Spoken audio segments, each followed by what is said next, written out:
Peace and love, black families. The Prince of Pan-Africanism, Dr. Umar Johnson. Welcome to another edition of the Tuesday morning Black Parent Teleconference. Welcome, welcome, welcome. Good morning, good morning, good morning. I need some of my mother's good old-fashioned chicken noodle soup.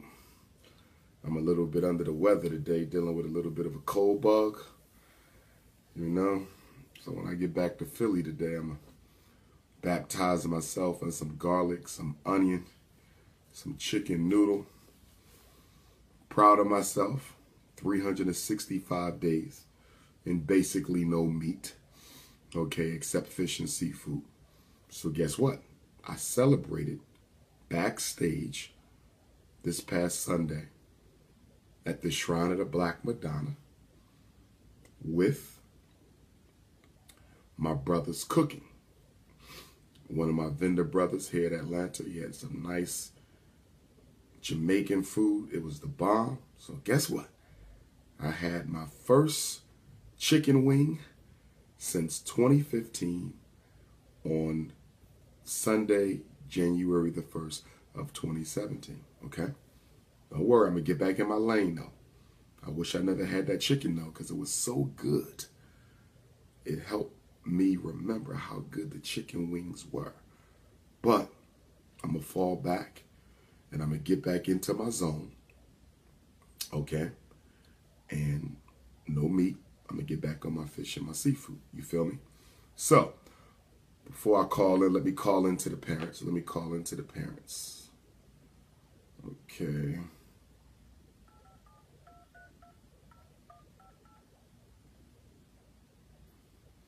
Let's get the parents on the line.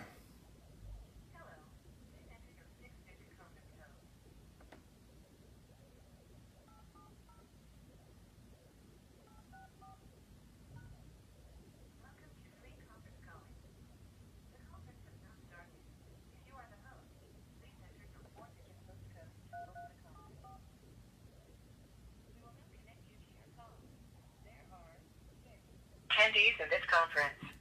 The host has joined the conference. Okay. So parents, if you have any questions, you can call 857-232-0158. 857-232-0158.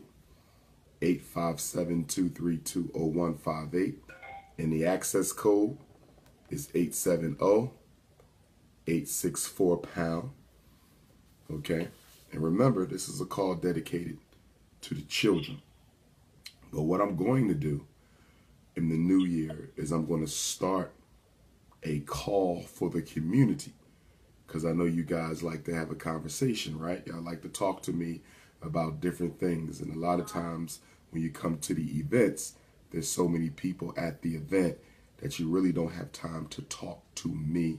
So I want to start like a networking call so I can find out who in the community has skills and services, programs, initiatives, resources that we can tap into as we revitalize the international movement for the independence and protection of African people. That's the formal name of Dr. Umar Johnson's 12-year-old organization, the International Movement for the Independence and Protection of African People, otherwise known as Team Pan-African. So before I go to the first call, let me let everyone know that I will be in Los Angeles on Sunday. Los Angeles this Saturday, West Coast Stand Up. I want to see everyone there. I want to see Compton, South Central, Watts, Long Beach. Okay, all the university students, come on out.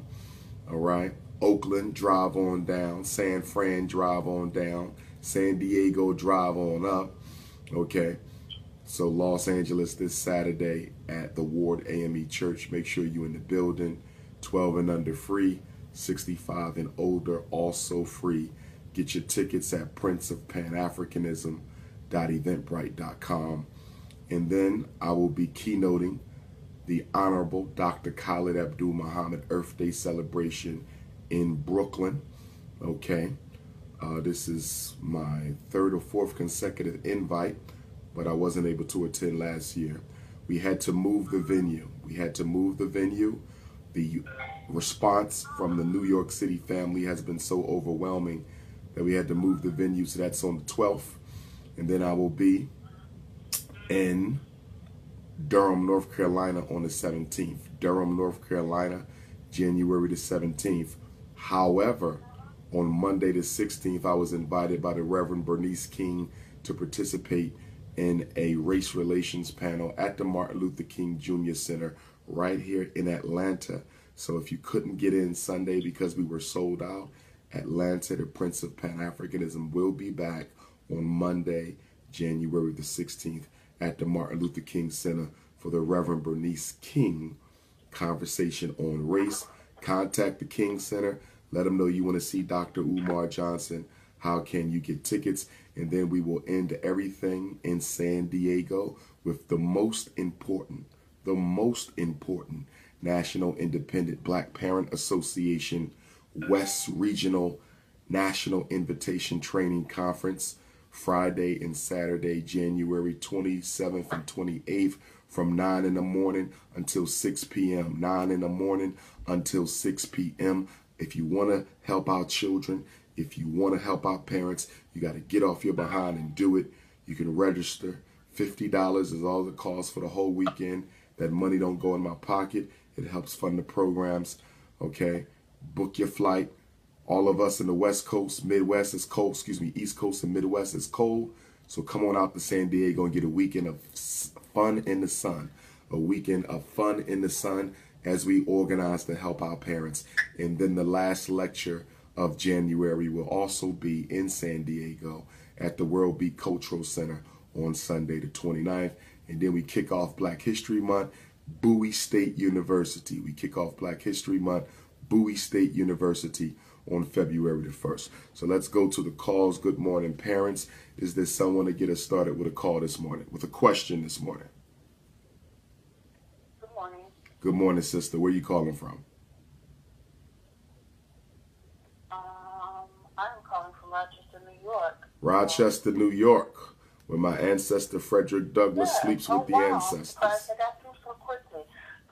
Thank you, Dr. Umar, for all your contributions to us and keeping us taught. My question for you this morning is about my 4-year-old son. He is, I see him with no educational or developmental or social issues. However, when he's at school, he does not engage with his teachers. He plays with the children. He's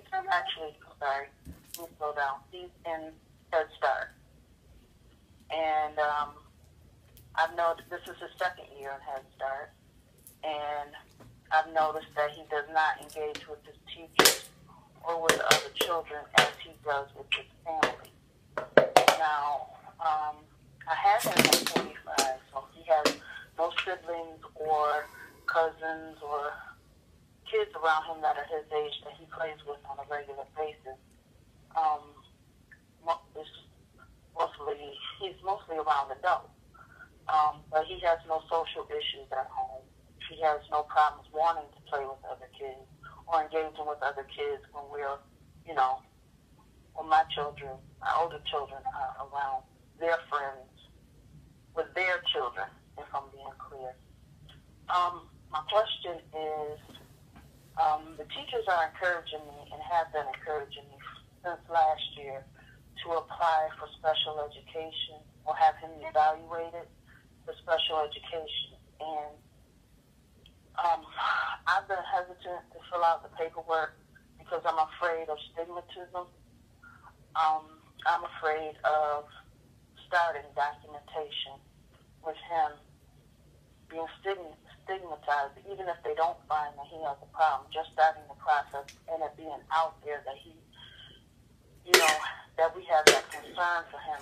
I have so many fears with all the things that I've heard from you and with other, people in the profession, in education, that I don't want to write nothing down about my son having concerns like that. But if he does need it, of course, I don't want to deny him what Okay. Can you start filling out this type of paperwork if I, in my heart, don't think it's what it needs? Okay. And he's currently 4 years old? Yes, he's 4. Okay. Okay. They believe that he may have a disability that requires special ed support. My first question to you, what disability are you and the others concerned that he may have? Do we think this is speech?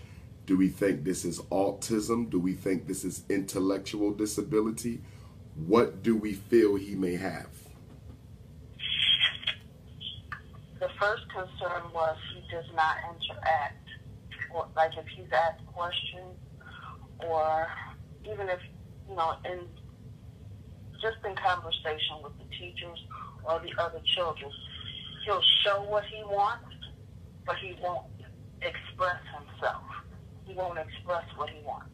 This is the total opposite of the child I see at home. He has an extensive vocabulary at home. He talks with his sisters. He talks with other family members. The child that I see at school is not the child that I see at home. Does he? So my first thing is it's a product of their teaching, not a problem that he's having. Let me ask you a question. Does he interact with his peers? Will he initiate social play or verbal conversation with other children his age? Yes. He does. Play, So he interacts. He'll walk. He'll engage and play with them. So he'll walk up to other kids and start playing with them. Yes. And he'll walk up to other kids. And he'll walk up to other kids and start talking to them as well. No, that's a no. He Okay. will not start talking to them. He will not start talking, but he will play. He will play. And if children, okay, and if children come up to him, and start trying to play, he will engage them as well, correct? Yes. Okay, it doesn't sound like autism. Autism children, they do not initiate or receive social play from other children. Now, the fact that he does interact socially and not verbally, someone could probably make the argument that he may still be on the autistic spectrum, but it's not sounding like autism. If a 4-year-old has autism, he ain't playing with nobody. Let me ask you something else. Has he in the past, or does he currently make strange noises? Just weird sounds. Just really weird type of stuff instead of talking. No, I wouldn't say he makes weird sounds, but I do need to share with you that he is going to have a procedure, have his tonsils and adenoids taken out because he's had 4 ear infections this year. Well, that might have to do with why he's not talking. That might help explain why he's not initiating social conversation. Because if he got to get his tonsils taken out and his adenoids, and he's had ear infections, that ear, nose, and throat, all that is connected, that might be in pain a little bit or discomfort, and that might. So we have a competing explanation for potential autism, and we always want to rule out competing theories and explanations before we look at any disability. We always want to consider the differential diagnoses before we go to the disability. So you just hit me with a big potential differential diagnosis or explanation for the quote-unquote autistic behavior. Let me ask you something else. Does he engage in does he engage in, repetitive types of behaviors, such as always needing to eat out with the same fork or spoon, needing to drink out the same cup, needing to wear the same socks, needing to walk around with something in his pocket? Is he attached, overly attached? He doesn't have any. It's not autism. It's not autism.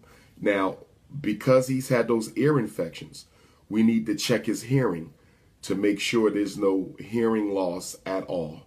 So that's something you want to rule out as well especially when people talk autism, because I've seen a lot of kids misdiagnosed as autism who purely have a hearing issue or ear infection, so to speak. Okay, so he might need speech and language, maybe. It could potentially be a hearing situation, maybe. But to be honest with you, until we totally remedy the ear, nose, and throat issues, until we totally remedy the ear infections and the tonsillitis, we can't really be looking at no learning disability. Now, here's what I need you to understand. Let's say it was autism, and I'm 95% sure it's not. But let's say if it was autism, even if you waited an extra year to be certain we were making the right diagnosis, that would not work against your son's best interest. In other words, diagnosing a learning disability early does not change the prognosis. It's not like medical. With medical, you need to catch stuff early because you can eliminate it. But there's no cure for autism. Right. So even if a kid is really autistic and you say, well, I'm going to wait and give him another year until he's 5 to see, whether this was just purely developmental. Well, guess what? The kid diagnosed at 4, the kid diagnosed at 5, they're still going to be at the same place once they both become the same age. So diagnosing early with learning disabilities and psychological disorders, it does not change the trajectory. It doesn't help. Medically, it can help because medicine can eliminate a lot of issues. Okay, mental health, you can eliminate autism. So my thing to you is be patient. I would be patient. I would not get them tested for anything except speech right now. And I would give it a year and see what happens. I would give it a year and see what happens. Okay. So just back right on off the paperwork. Yeah, I wouldn't sign it. I would tell them I'm going to give my son some time. I'm going to give my son some time. Because it ain't going to make a difference if he get the diagnosis now or later. And based on what you're telling me, this isn't autism. And remember, with black boys, they're quick to pull the trigger because special ed has become a normal part of black boy culture. Special ed has become a normal part of black boy culture. That's my fear. Now, I wouldn't do it. I wouldn't do it. Give him time. Well, thank you so much. I appreciate it. It's funny how when you express things, it comes a lot clearer as you're talking, So I appreciate your advice. No problem, love. Thank you. Thank you. Is there another question on the call this morning? Yes, good morning. Good morning. Where you calling from, Goddess? Jacksonville here. Jacksonville, Florida? Jackson, Michigan. Oh, Jackson, Michigan. Shout out to Michigan. I was just in Detroit this past Friday. Go right ahead, sister. Yes, I was not able to make that for various reasons. However, I have been following your lectures for the past 4 years, because my oldest child is 14 now, and at the time I didn't have the knowledge that you have educated me on the Board of Education with the IEP. So at the time, I did sign a consent to have my child tested, and he has scored a 60%, which that excludes him for special education. He doesn't gravitate to his classroom well, and so I've done all these tests and all these things, and I have not seen any results of it. And once I learned about you and following you in your lecture, I've learned that I kind of labeled my son. So I've been trying to clear up that. However, since he's been labeled, the school constantly kicks him out of school. So now he should be in 9th grade. He is in 7th grade, but he's been kicked out of school since November. And I want to ask you, what do I need to do to help reverse that with my child? Because now he's defiant. So they diagnosed him with ADD, ADHD, and ODD, which I learned from you that ODD, oppositional defiance disorder, there's no cure for that. It's a smart mouth. And ADD, I tried the little medicine. I didn't like the side effects that it gave my child because I'm very pro-organic. So I stopped it because because I didn't like the side effects that my child was having. So now I have the school here in Jackson, Michigan, that they labeled my son, even with the superintendent, they kind of just throw him away. So now he's 14, uneducated. Okay. You said he's been kicked out of school. Has he been officially expelled by the school district? He was, but they had him trying the SAFE program. But the SAFE program, he got in trouble. So he has to, okay, so let's rewind. Now he's supposed to be in 9th grade. Let's rewind to 5th grade. 5th grade, he got in trouble running on the playground with scissors. They expelled him. I asked for him to be retained. They denied it, said no. So when he gets to 6th grade, he was acting out because he was expelled all 5th grade year. And I only knew so much of the work that they sent home to help him, but that's not helping him in his classroom setting and the environment for him to grow. So I kind of, I had got a student advocator. However, they all work together, Dr. Umar. They're working together. And it's like my advocate was telling me, oh, well, I suggest medicine. And it's not medicine. He doesn't need the medicine. I believe that he does need a positive black male role model in his life, and he does not have that. So since I don't have that, what do I need to do to help reverse the, he's insecure, like he doesn't like to read because he's so far behind. So he scams and acts like he's reading. I made him, while he's been out of school, I have made him read, and for 9 pages that he read, I wanted him to write me at least 9 paragraphs of what he read as a summary, and he writes 1 sentences. So he's still at an elementary mind frame as far as with him being able to express himself or to articulate himself from writing, from thinking to writing. So I don't know, I've been following you, and I see you taught me so much, especially with being a single black parent, to come to the school with another person with me so they would know. Even with my 3-year-old daughter, her teacher wanted me to sign for a outside counselor because my 3-year-old doesn't read group well. She loves Play-Doh. She's 3. I refused it. I said, I'm not signing that. I said, if that isn't a part of the 8-hour schedule, no, because she's 3. And they said, well, Miss Wright, she doesn't read. We have to redirect her often, but she's 3. So I was able to stand up for my daughter then. But with my son, I didn't have the knowledge that I have now to stand up for him and to let the school know that I'm the boss, I'm the parent, I'm not on your team, you're on my team. So, getting back to your son, and he's in a particular program, so it sounds like he may have been temporarily expelled. Is he a special ed student? No, he scored too high. Okay, so he's not special ed. He's regular ed. One thing you might want to, okay, he's in the 7th. He belongs in the 9th. Okay, one thing I want you to do is I want you to get in contact with the local community college in your county, because a lot of community colleges have programs for children who are, to some extent, aging out of school. Now, he's not aging out. He's the 9th grade age. He's in the 7th.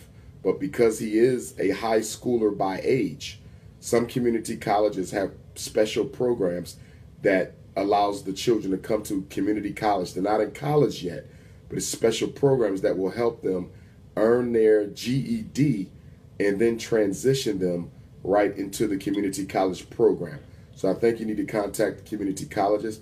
I think you need to also contact the Central School District's continuing education office and see what they also offer in terms of children who are aging out. Most school districts now, because they don't like to have older children around younger children, most school districts do offer programs that allow children to expedite their education, earn an advanced high school diploma or a GED.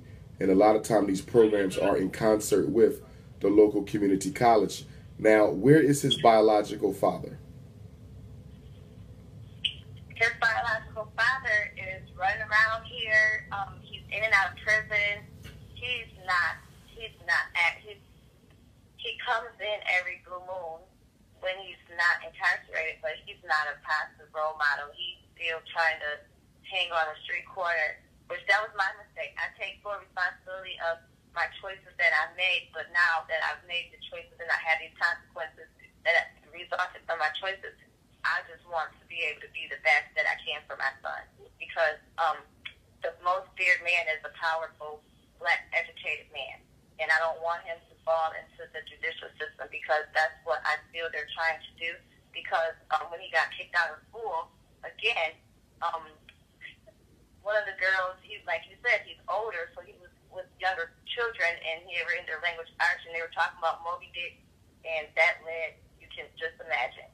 So they kicked him out for that, and he got in trouble with the judicial system with that, because the school officer tried to grab him up. He's very, very dominant. He has a high testosterone level, because me being a young mother, I kind of input in him that he was the man of the house. You know, he's the oldest. He has to be a strong man. So he doesn't gravitate well to anyone coming to him aggressively. So he kind of swung on the school officer. So that made the police come. So now he has a court record because of that. Okay. It sounds like he may have some sort of underlying emotional issue, whether that's related to the fatherlessness, his relationship with you, issues with himself. I think you might want to get him some counseling. And keep in mind, you don't need a diagnosis. We ain't looking for an evaluation. We're looking for counseling. We're not looking for an evaluation. We're looking for counseling. If you want, you can text me, and I will text you the phone number and email address for the Association of Black Psychologists, and you can reach out to them and get a referral for someone in your area who you can take your son to. And again, it may be nothing, and that's fine. But I think 2 or 3 sessions with a qualified mental health practitioner might be good to just kind of piece out if there's anything going on more than what it seems to be. You could also write a letter to the superintendent of the school district requesting that your son be readmitted into the school district at a different school to give him another chance. You could do that. And if the superintendent superintendent is resistant, you could also write to your state rep and your state senator to also have them request of the school board to readmit your son. I'm still not clear on exactly why he was put out of school in the first place. Did he get into a bad fight? What led to him being in this program? What led him in this program was he got in trouble. He's a follower, doctor. But what did he do? What was the incident? What was the specifically? What did he do? What was the last incident? Say again. The last thing that got me talking to him right now that got him out of school was he broke the contract that he agreed to have at school. So they said. But what did he do? He broke the contract. But what did he do? What did he do? Tell me the behavior. What did he do? You're still too general. He got into an altercation with another child. So he got into a fight. So he fought. So he got into a fight. It was verbal. There wasn't any hand exchange. It was verbal, but he was using vulgarity, and by that being a part of his contract, they kicked him out, and it was the last straw. So I had a meeting with the superintendent, and they're like, "Well, we have to try to find a program for him. We think the state program is good, but he has to wait till after Christmas break." And that was before Thanksgiving. Okay. I don't think he was expelled. I think he was just simply transferred into a juvenile program, into a discipline program. It don't sound like an expulsion. Okay. I think he's still in the school district. They just put him in a regular program. And so what he has to do is decide to change his attitude and his behavior, and he can go back to regular school. It's really up to him. You know, if he gets on the good side and does what he's supposed to do, you can appeal for him to go back to school, and you can have teachers at the placement where he is now write some letters of recommendation that you can take to the superintendent or who's ever in charge of alternative education in the petition for him to go back to regular school. He can go back to regular school. He just got to get his act together. But I definitely think you still might want to get him to counseling. So let me give you my my cell number so you can text me so I can send you that information. Okay. It's area code 215-989-9858. Again, 215-989-9858. Okay, thank you so much, Dr. No Umar. problem. Have a great one. You too. Thank you. Is there another question on the call this morning? Yes. Yes. Where you calling from, sister? So I have a question. Where you calling I'm from? calling from Minnesota. Minnesota. Go right ahead. Minnesota. Yes. So my question is, it doesn't involve my kid in school or anything. It's more of a Okay, hold on. I need everybody to mute your phone. I don't know if that background is coming from your phone or not, good sister, but I need everybody in the call to mute your phone, please. We were doing good. If everyone could please keep your phones muted. Go right ahead, good sister. Okay, so I have a 10-year-old daughter, and she's not my husband's biological daughter, but he's raised her since she was about 3 months old because her dad was murdered when she was 3 months. And she's just so defiant with my husband. Like, he's a good husband. Like, my husband is one of a kind. And I just don't know how to, like, he's getting to the point now where I feel like I'm in between the two of them. Because I'm trying to make her listen to her dad, because he is her dad. I'm trying to make her listen to him, but then I'm trying to make him stop being so hard on her. So I don't know, like, I feel like it's kind of destroying my family unit, because my husband and I, after my oldest daughter, we have 3 kids that we share. And like my parents, they don't make it any better, because when they get upset with my husband, or when he tries to discipline my oldest daughter, the one that's not biologically his, they say, well, they put stuff in her head, like he ain't your daddy, and stuff like that. So I don't know, like, I'm just trying to figure out how to keep my whole family unit together and not to have to choose between my husband and my daughter. How old is your oldest daughter? She's 10 now. She's 10. How old are the 3 younger siblings that are by your husband? One is, they all 2 years apart, so 8, 6, and 4. Okay. One thing you're going to have to rule out, because I see this a lot, being a family therapist, one thing you're going to have to rule out is whether or not your daughter perceives that her stepfather treats her 3 other siblings better or differently than her, or whether she perceives, and I'm saying perceive because it might not actually be true. She may also perceive that in some way he excludes her from his dealings with his 3 biological children. So again, it may be a perception. It may not be actual reality, but I think you and your husband also have to look at each other and have a conversation as to whether or not he is, in fact, in some way that you guys have not been conscious of, showing more attention, more love, and more family energy to the younger 3 and not that oldest one. Okay, the other thing too is it may have nothing to do with him. It may have everything to do with you. And what I mean by that, does she feel, because she's not biologically his, that you're not doing enough to include her within the family unit, or maybe she craves one-on-one attention from her mother? Keep in mind, every child needs their one-on-one time with their parents, every child. Now with the other 3, because they are biologically his. I do that though. Okay, you do that. Well, I do that. Like, I'll take her. Like, I'll take her with me to get her nails done, or I'll take her with me to get her hair trimmed and washed and flat ironed or whatever.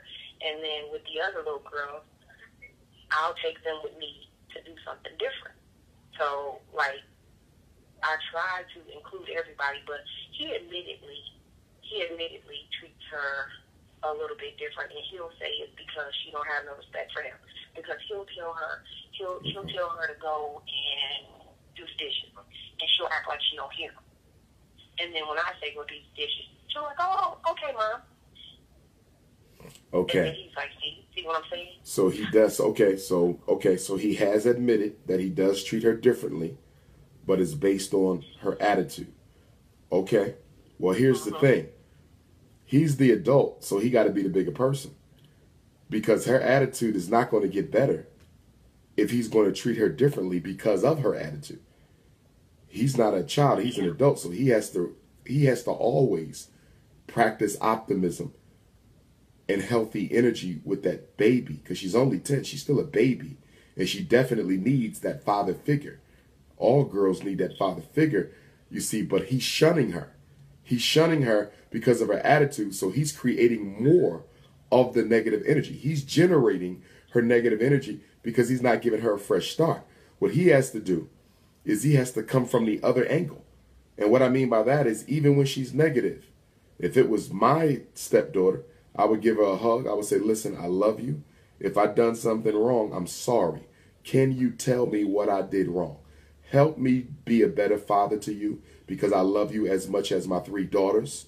Okay, I love you as much as them. In fact, you are my daughter. You're not my stepdaughter. I've known you since she was 3 weeks or 3 months old. He really needs to give her that father-daughter, I love you talk. I really think that's enough, because she's only 10.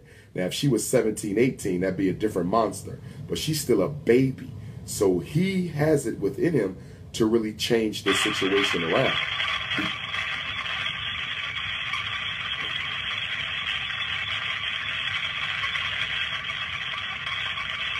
Okay, what happened to my call? I need everybody to mute their phones. Okay, there we go. I don't know what that was. But the other thing, too, it might not be a bad idea to get some family counseling with you, him, and her. It might not be a bad idea to get some family counseling with you, him, and her. And if you're interested in doing that, just send me a text and I'll send you the contact information for the Association of Black Psychologists. But he can fix this. He can fix this. He got to rise above her. He cannot meet her on her level. She's only 10. You can't say, well, because she treats me different, I'm going to treat her different. You cannot do that. You're the man of the house. The black man is the leader of the home. He has to show her a different way. He has to. And you're going to have to let him know that. You're going to have to let him know that. I know what she's doing ain't right, but a lot of this is being motivated by the fact that you are treating her different. So wipe the slate clean. It's a brand new year. It's a brand new year. Start off fresh with her. Give her a hug. Say, listen, it's a new year. Let's get this right. Now, let me ask you a question. When is the last time your husband took her out alone without her 3 siblings? When's the last time she spent quality time alone with her stepdad outside the house?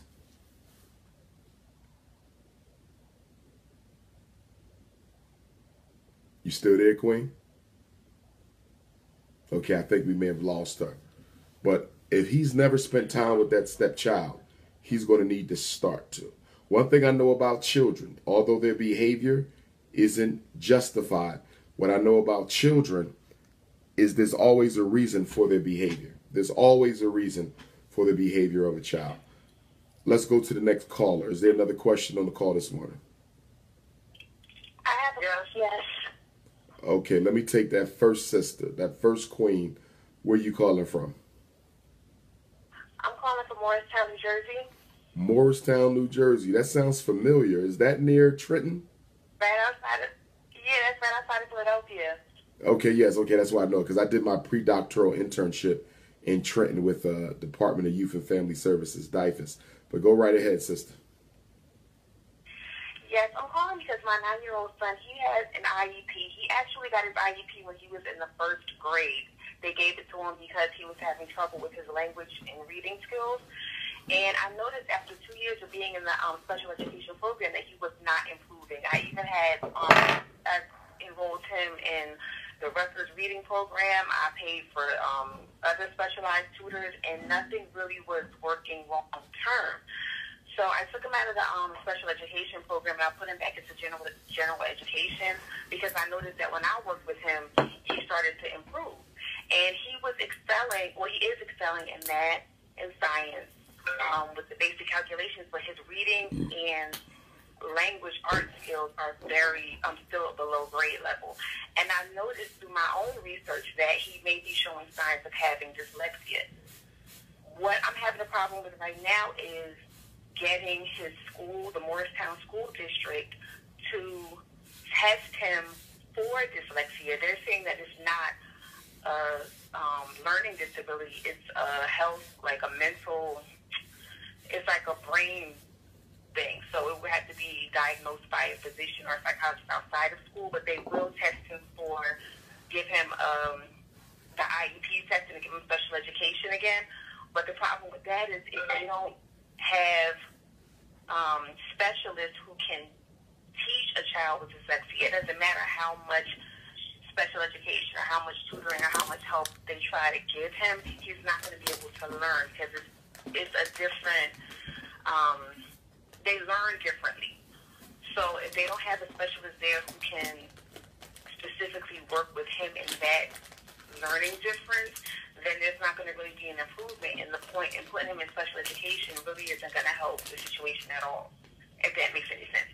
So I'm trying to figure out, I'm in New Jersey, in Morristown, how I can get the school, or if I can get the school to test him for a specific learning difference, dyslexia, and diagnose that, and get a specialist into the school who can help him with that issue. What grade is your son in? He's in the 4th grade now. He's in the 4th grade.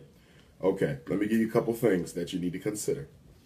Number one, whenever I'm requested to evaluate a child who's in the 4th grade or younger, I'm very, very concerned about the potential of a misdiagnosis.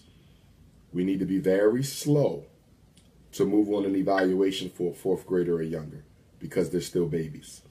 Now, dyslexia is a serious reading disability. That's all it is. Now, there is a neurological based type of dyslexia where the brain is wired in such a way, cognitively, that your son, when he looks at the words, he sees them backwards, or he sees them upside down, or he reverses the letters. It's a neurologically based dyslexia where he has no control over it because it is at the cognitive level. Okay, it's beyond interpretation, and it's at the level of brain function. Now, there's a small chance your son may have that, but I'm willing to bet my last dollar he does not. Okay, I'm willing to bet my last dollar he does not. Now, even if he does, because I'm not disputing your assertion that he has it, but what I do need you to know is that if he gets evaluated for special ed as a 4th grade black boy in New Jersey, he will not get any special treatment. Remember, school districts are not required to provide special ed or regular ed kids with the optimal quality of education. In other words, you just talked about the school bringing in the specialists to work with your son. They're not going to do that, nor are they required to do that by law. No dyslexic kid, no reading disabled kid gets a specialist to come and help the school teach them better. He's going to go into a regular special ed class, and he's going to be around the regular special ed kids. And my question to you is that what you want for your son? Because that's all you're going to get if you put him in special. Exactly. So I don't think that we want to be barking up that special ed tree. What I would do, though, is I would hire a specialist. I would hire a reading specialist, someone with extensive experience in working with dyslexic kids, and you could pay that person to come and work with your son at your home or at their office or wherever, probably about $45 an hour. And he may only need 2 or 3 hours of that a week. And there goes your solution right there. But putting your son in special ed in the 4th grade, I would not do that, especially for a black boy, especially when he's not going to get anything special at all. He will not get anything special. Now, what you got to rule out, You got to rule out vision issues if there's a need for glasses. You got to rule out laziness and lack of motivation on the part of your child. You have to rule out whether or not he's practicing reading enough. Keep in mind, only 15% of children, when learning to read, will master it easily on the first attempt. Only 15% of children learning to read will master it on the first attempt. Okay? At least 50% of kids will struggle learning how to read. Reading may not come easy for your son. It may be something he has to work at. Reading came easy for me as a kid, but math came difficult. I had to work at my math. And if my father wasn't involved, they probably would have put me in special ed for math. I wasn't disabled, okay? I have 6 degrees now, you understand? So it's just that some kids got to work harder at something else, you know? So I think your son just needs more practice and repetition, and it might be a laziness and a motivation issue more than any learning issue. What do you think?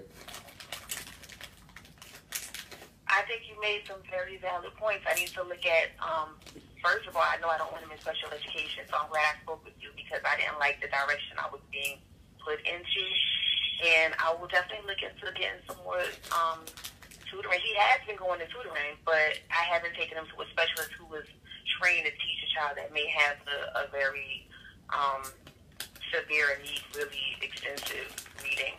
He doesn't like to read. He doesn't. There you go. So there you I go. hope that's because he struggles so much. He's been struggling so much with it, and he just kind of he lost confidence with it, or what it is. But he's been having a hard time since the first grade. Get him a tutor. Get him a tutor. Find a college student, retired teacher, or other high school student who does well with reading, and have them work with your son for 1 hour a day, 3 hours a week. That's all he needs is 3 hours. And I'll have that boy reading like he's never read before in about 3 months. Get him some one-on-one time. Get someone to come to that house for 1 hour a day, Monday, Wednesday, Friday, or Tuesday, Wednesday, Saturday, however y'all want to do it. And I promise you that boy will be reading terrifically within the next 3 months. He needs somebody who's going to be patient to build his confidence, because what you're telling me is his reading self-esteem is low. His reading self-esteem. Yes. Children have a different level of self-esteem for every academic subject. You have a math self-esteem, you have a reading self-esteem, you have a science self-esteem, okay, and his reading self-esteem is low. So we need someone who can build his reading self-esteem as they build his reading skill. So you want to find somebody who's really, really patient, very positive, you know, and who will encourage him to do better. Okay. All right. Well, thank you. I will definitely do that. No problem, Queen. Thank you. Appreciate it. Is there another question on the call? Yes. Okay, let me take I that. called earlier. I was the one that was talking to you about my daughter. Okay. I'm at work, and my call dropped just as I was talking to you. Yes, so, ma'am. is there a different time that I can call and talk? There's my radio here. I'm at work. Is there a different time that I can call and talk to you? Yes, ma'am. One thing you can do is I charge $50 for private consultation. I'm going to give you my cell. If you text me, okay, I'll send you my PayPal link. You can pay the $50 for the consultation, and I'll call you, and we can talk as long as we want. Okay. All right. Do you have my cell? I heard you did it earlier, but I didn't. Okay. I didn't write It's it. 215. I know it's 215. 989 9858. 215-989-9858. Okay. I will be calling you back, and thank you so much. And I'm sorry I dropped the call earlier. That's okay. No problem, sister. Be blessed. Okay. Okay. Can you hear me? Yes, I can. Where you calling from? Detroit, Michigan. Detroit. Go right ahead. I'm actually calling to get the information on how to volunteer and be a part of the support system. I have 2 adult sons, so I just want to volunteer. Got you. Okay. Well, Sister Julie is the president of the Detroit chapter of the National Independent Black Parent Association. And what I can do is I'm going to give you a phone number where you can call her and let her know you would like to join the chapter. She's also going to be coming to San Diego for the 3rd West Regional National Invitation Leadership Training Conference, and you're invited to come as well. Friday and Saturday, January 27th and 28th, if you like to come to get that training, which will Where's that located? It'll be at the Black-owned World Beat Cultural Center in San Diego, California. If you go to princeofpanafricanism.eventbrite.com, princeofpanafricanism.eventbrite.com, the information is all there for that. But let me give you the number you can reach her at, and that is 313 246 0787, 313 246 0787. And what is her name? Julie, Julie. Okay. All right. Well, thank you. Thank you, sister. Is there another question on the call this morning?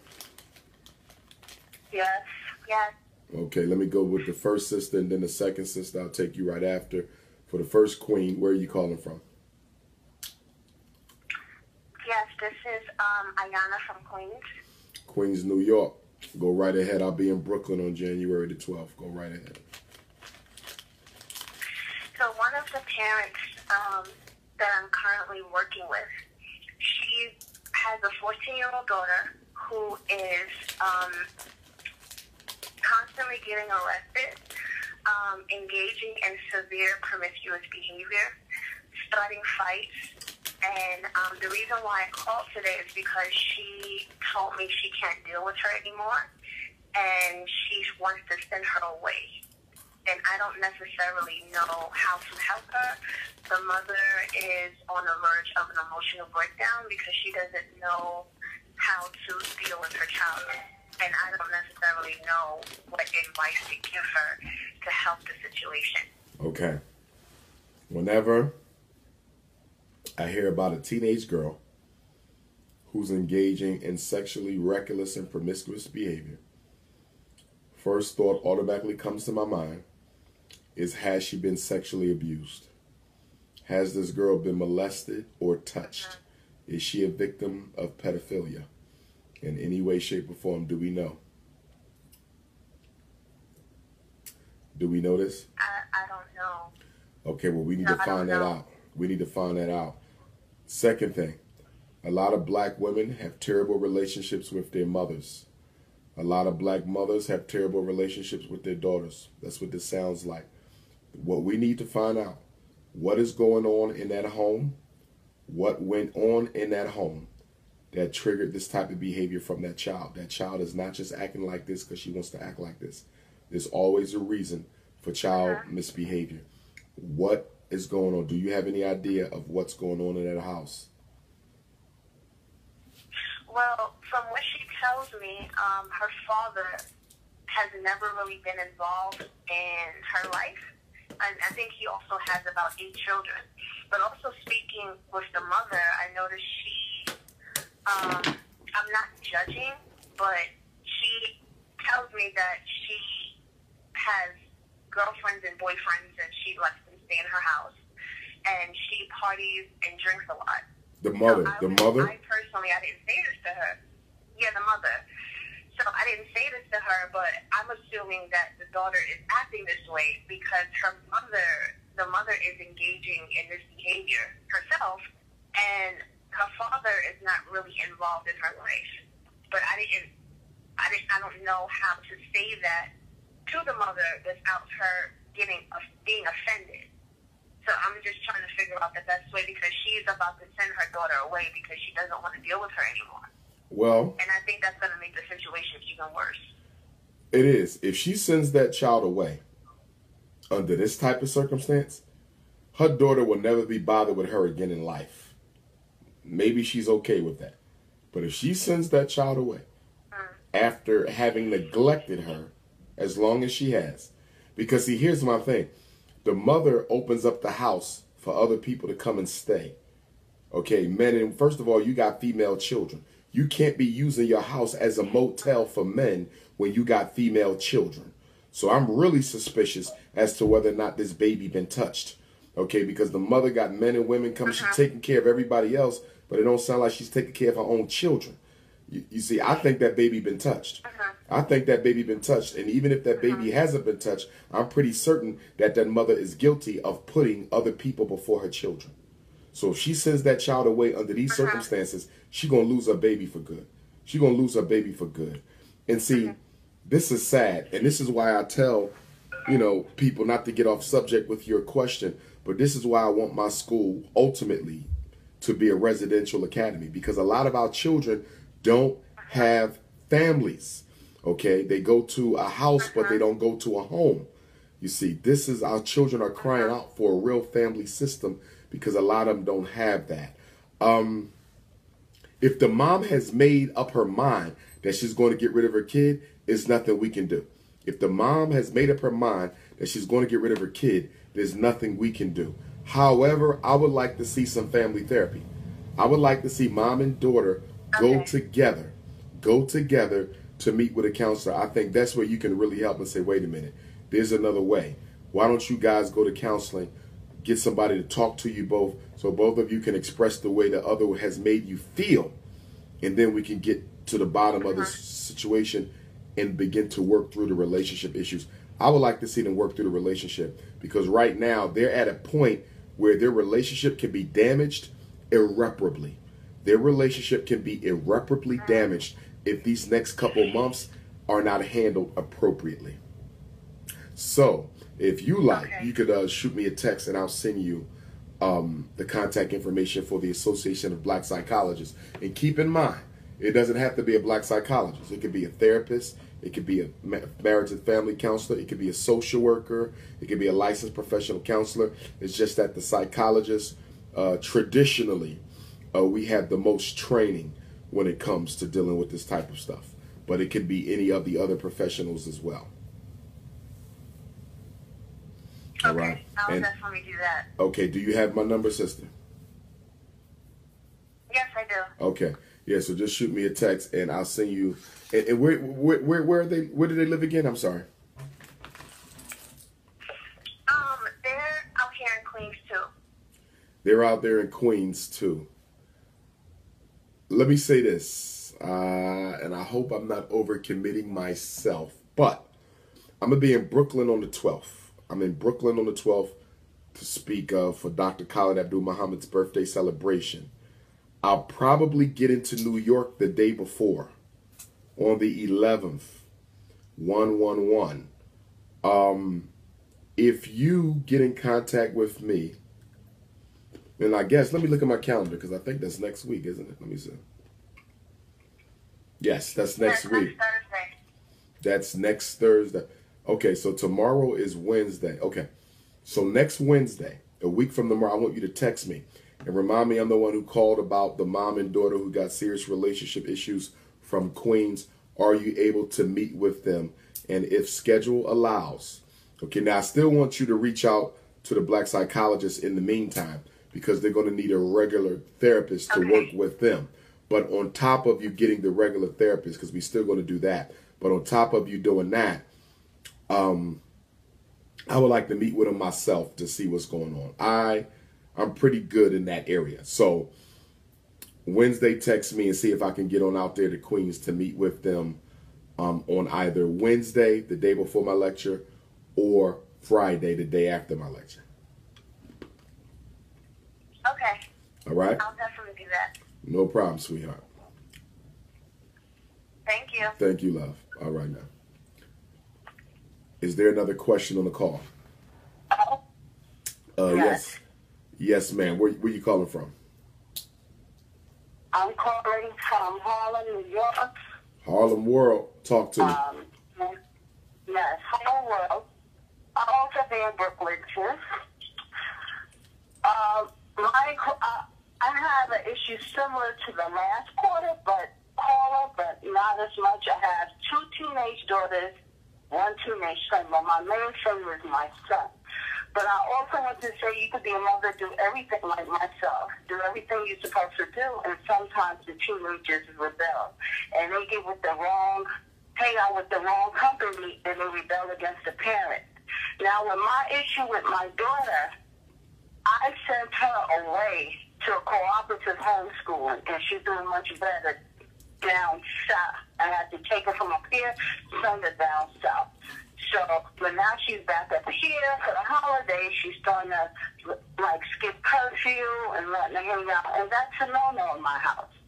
So when you have, when you're on top of your kids, sometimes they know how to psychologically know how to manipulate the system, which they also know the system to play against you and your rules. So they get away with a lot here. But my main concern right now is my son, who's 16 years old. And he was in the school since he got left back in the 6th grade. He went to had a graduation, got a certificate from the city council. He graduated 5th grade. But guess what? They left him back because he failed the state test, right? And I heard that that they wasn't supposed to do that. So now when he gets to the 8th grade, he goes to school on Wall Street, and they start suspending him like for any little thing. So what I did is, and I pulled him out to homeschool him. Once I homeschooled him, and we relocated to Harlem, there was an angry family member who called ACS and said my son wasn't going to school. But I was being homeschooled. I put in the paperwork and everything. And ACS tried to take me to court for educational neglect. But being that I'm an advocate and I've been fighting the system for a lot of years, I can kind of expect them to target me. So now, after that, I put him in regular school. Now, here's the thing. When I went to school, I wanted him to be put in the right grade. I got him back on track between 9th and 10th grade. When I went to school, they wouldn't put him in the 9th grade. They said they would have to put him in the 8th grade with the younger children. So I go to the Board of Ed, and I go to 2 superintendents, and they would not help me. So he ended up being in the 8th grade earlier this year, although he's supposed to be in the 9th grade. He's 16 years old. Once I put him back in school, he gets jumped by gang members. 8 of them get hit in the head in front of the principal. And this is happening in Midtown, Manhattan. I didn't expect that. I didn't think that could happen in that neighborhood. So now he hasn't been the same since. So now he's involved in good activity. You know what I mean? So I tried to get him in Job Corps, which he started. I had a hard time with that, being that he's a black male. We have hard times, I'm telling you, trying to get these children in the program, even with other races, the competition. I'm just going to put that out there. So now he's doing marijuana, and I did a toxicology report. They said he has marijuana. Now he's being a little rebellious. So now I don't know what to do, because I've called a lot of agencies to see if he could get help, psychological treatment and drug treatment. He was put in the program for the marijuana, and then because they said voluntary, he could even go and come and teach truth. And he's only 16, so I can't make him do that. I also went to court. He had a criminal case in concert with taking a phone with somebody. So I asked the judge if they could,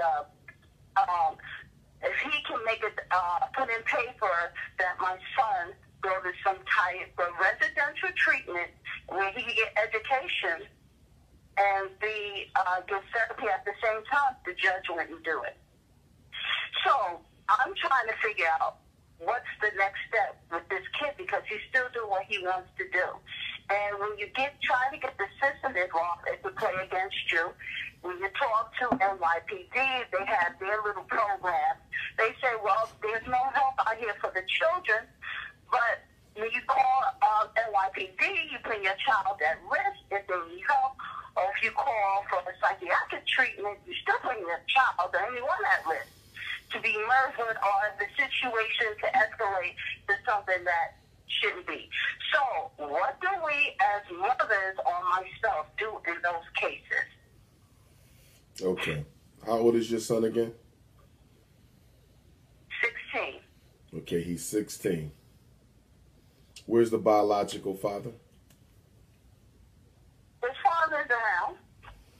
He's around. Is he involved in his life? He's involved in his life, but here's the thing. I'm the one who do the medical leave and wait around going to school. His father does work during the day, but it's like when it comes to anything else, that's about it.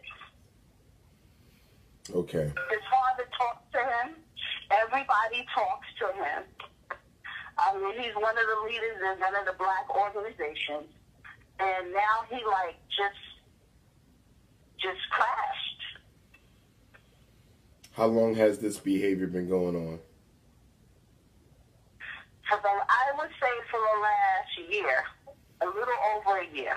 A little over a year. And what occurred in your son's life that triggered this behavior? Was there anything that happened within the past 2 years that may help explain why he's on the deep edge?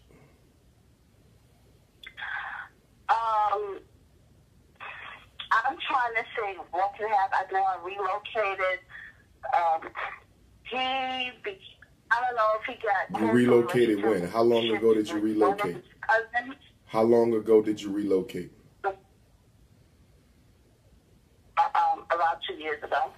And you relocated from where to where? From another state, another part of the city? Where did you relocate from? No, from one borough to the next. What was the previous borough? Brooklyn. So you moved from Brooklyn to Manhattan. Right. Okay. Did he agree with that move? Not that your move needed his approval, but I'm just wondering, did he agree with that move?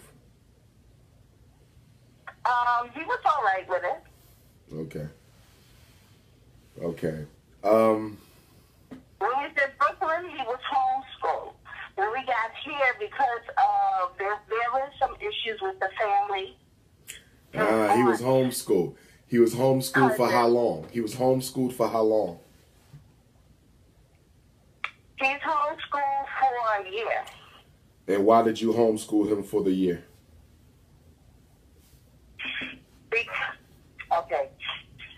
Because of the issue he had in school with 8th grade. When he was going to school in Wall Street, he kept being suspended for frivolous reasons. And when he would go to the suspension site, the staff there would say, you know, these kids are being suspended and they shouldn't be suspended. So I said, well, maybe it's better that I homeschool him. Okay. Oh, it sounds like there's been too many changes. Not a lot, but enough to kind of send him on a little bit of a frenzy. I mean, we moved from one borough to the next. He went from homeschool back to regular school. There's a lot of bouncing around when it comes to his academic career, which might help explain his maladjustment, because we keep on upsetting the academic context for the young man. So we need to decide what we're going to do. What grade is he in now? He's in no grade now. He's not even going to school. How long has he not been going to school? So right now I'm trying to get him into home instructional school because he had broke out with this infection on his face. So I'm trying to get him to home instructional school. Wait, time out. You trying to get him a home instructional school because he got a rash on his face? Right. Okay, I'm not understanding that. He was hospitalized. Okay, he's hospitalized because of a rash on his face. Right. It's an infection it's a bad infection. He was hospitalized for 7 days. But what I'm saying is that I wanted him to get home instruction in school because so the Board of Ed could come here.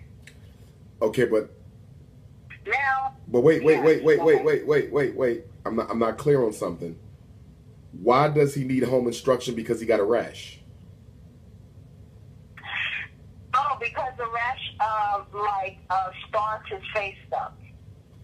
The rash scarred. When he started the rash, or whatever it was, they claim it was, he was unrecognizable. He was unrecognizable. So now has to clean up. Okay, how long is it going to take? Wherever he goes, they don't. How long is it going to take his rash to clear up? I would say about a couple of months. It's going to take a couple of months for the rash to clear up. Correct. Oh. Okay. Again, so we're about to. Okay. So we're about to switch up the setting again. And now we're going to put him back on homeschool. This is what I think. I think. Please put your phone on mute. Put your phone on mute. Everybody put your phone on mute. You stay on, sister. That's not me. I know it's not you. Okay, this is what I think. Wait a minute. Everybody put your phone on mute. Somebody just called and you got your phone on speaker. You cannot have your phone on speaker. You're going to mess up the call. Please. Please. Okay. What I think is you need to contact the school district. And you need to get him high school office of high school programs. You need to get your son enrolled in an advanced program that allows him to earn his GED or high school diploma in an alternative way.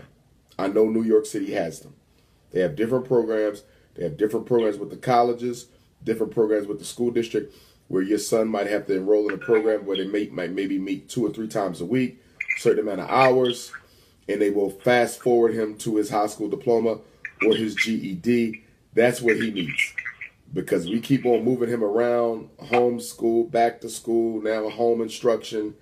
Just put him in a program so he can hurry up and finish because he's almost there anyway. So I would contact the school district, find out what they have. What about the drugs? What about the heavy drugs of marijuana? And okay, now as far as the drugs go, I don't know if he's going to be responsible enough to get to school on his own. That's why I'm talking about residential. And the area he lives in, you know how the hood is. It's certain parts of the project where the kids are under a lot of pressure with gangs and all that stuff. So that's why I wanted him to go away for residential treatment. Right. Well, here's the thing. He may not go to residential treatment because of his age. He's 16. He's almost a grown man. He might not want to do residential treatment and no one's going to be able to make him because he hasn't broken any laws. You see, so that's another issue. Please mute your phone. Who just called in with the speakerphone? Put your phone off speaker. You cannot have speaker. You're messing my call up. Come on. Jeez. Don't call in if you're going to mess the call up. But I don't think he's going to do residential, and I don't even know if any residential wants to take a 16-year-old. You understand? And you need to be careful because places like Job Corps, I know kids who got killed while they were away residentially at Job Corps. They get killed. It'd be gangs at Job Corps and all that. So, you know, me personally, I think he needs an advance. You know, he told me that. He told me something like that. He heard that Job Corps and stuff like that. So I thought he was just saying that to get out of it. Okay, listen. Okay. Contact the school district. Get him in an advanced program. I know you said he may not go, but you have to try. We didn't try everything else. We have to try. Get him in a program. He may go because he won't have to go to regular school, and he'll get his high school diploma a whole lot quicker under different circumstances. He might actually like that. I mean, you said he was a student leader, so that tells me he still cares about himself. Okay, he's a student leader, so that tells me he does have some drive and ambition about his life. So something went wrong. Something went wrong. I don't know if it's the relationship with you, the father.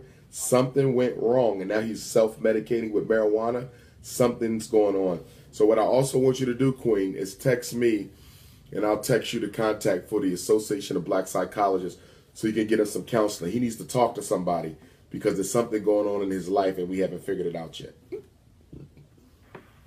Okay, and how do I get the information from the black psychologist? I'm going to give you my cell phone number. Are you ready? Yes, I'm ready. 215-989-9858. 215-989. 9899. 9858. All right. Okay, sweetheart. Get in touch with me. Thank you. No problem. All right. All right. Also, it might be a good idea to bring him to my Brooklyn lecture if you can. Since he's a leader, you said he was a leader in one of the black organizations. Bring him to my Brooklyn event. I would like to meet the young man. Maybe he can work with me as we put on this first International Black Consciousness Conference, which is likely to be held in New York City. He can help me out. So I'm going to give him something to do, and I'm going to make sure he get his ass back in school if he's going to be working with me because I don't play dropout. All right? So try to get him to the Brooklyn. Okay? Try to get him there. I'm serious. The Christian Center was his pastor at one time, so you know it. Say that again. The pastor at the Brooklyn Christian Center was his pastor, so you know it. Oh, and I know him well. Oh, you talking about Reverend Dillon? Yes. Yes, I know Reverend Dillon well. I know Reverend Dillon very, very well. So in that case, you know, we have a connection. So I really hope he comes out. Now, just to let you know, the event has been moved. It won't be at the Brooklyn Christian Center because of the response was so strong that they're moving the Dr. Khalid Abdul Muhammad Earth Day Power Lecture that I'm going to give. And it's now going to be at 415 Atlantic Avenue. 415 Atlantic Avenue. Next Thursday, January the 12th, 415 Atlantic Avenue. Okay, doors are going to open up at 4, and the program is going to start at 6, 415 Atlantic Avenue. But bring him on out. Make sure I meet him, and I'll take him under my wing. I'll take him under my wing. Okay, good. Thank you. I appreciate it. Thank you. Thank you. No problem. No problem, sis. Right. Is there another question on the call? Peace. Peace, sister. Where you calling from? Hello? Yes. Where are you calling from? I'm just calling to say good morning, and I watch all your lives because it's really uplifting. Oh, thank you, sister. Where you calling from? I'm coming from Albany, Georgia. Albany, Georgia. One love, one love. Thank you for the love, sister. Thank you for the love. Excuse me? No, thank you for the love. You are strongly rising. All right. Thank you. Do we have another question? Do we have a question on the call? Great rising. Great rising, sister. Where you calling from? I'm calling from Los Angeles, California. Los Angeles, California. I will be there Saturday. I hope to see you at the Ward AME Church this coming Saturday for Dr. Umar's return. Yes, sir. All I've right. got my ticket. And please spread the word, share the flyer. Absolutely. I've already... Go right ahead. I will, absolutely. And I've been doing that already. So we'll see what happens. I'm calling because I have a situation with my daughter. She's only 4. And last year, February, me and her father, I don't like to say baby daddy, I'd rather say my procreator. He and I, we have been at odds for quite some time. And I never thought I'd be that woman to not want my child to be around her father. Mm-hmm. I've advocated for fathers who wanted to see their children when the mothers wouldn't let them. Yes. I've written a letter to the judge on behalf of us about that. So I'm not that type of woman that wants to be vindictive or anything like that. I feel my daughter's safety is at risk with him. He told her when she was only 3 years old that he didn't want her. So it took her 3 days to tell me what he said because she didn't want to tell on him. but because she knew it wasn't right, you know. But when I confronted him about it, he denied it, and I was like, "There's no way. She's 3. She don't know how to make up a lie like that." You know what I mean? She told me these are almost her words verbatim. It was a year ago, so I can barely read. She told me, "Mommy," she said, "you said yes, and Daddy said no, and my dad and Daddy's mad at Mommy, and my daddy don't like me." I was like, "What?"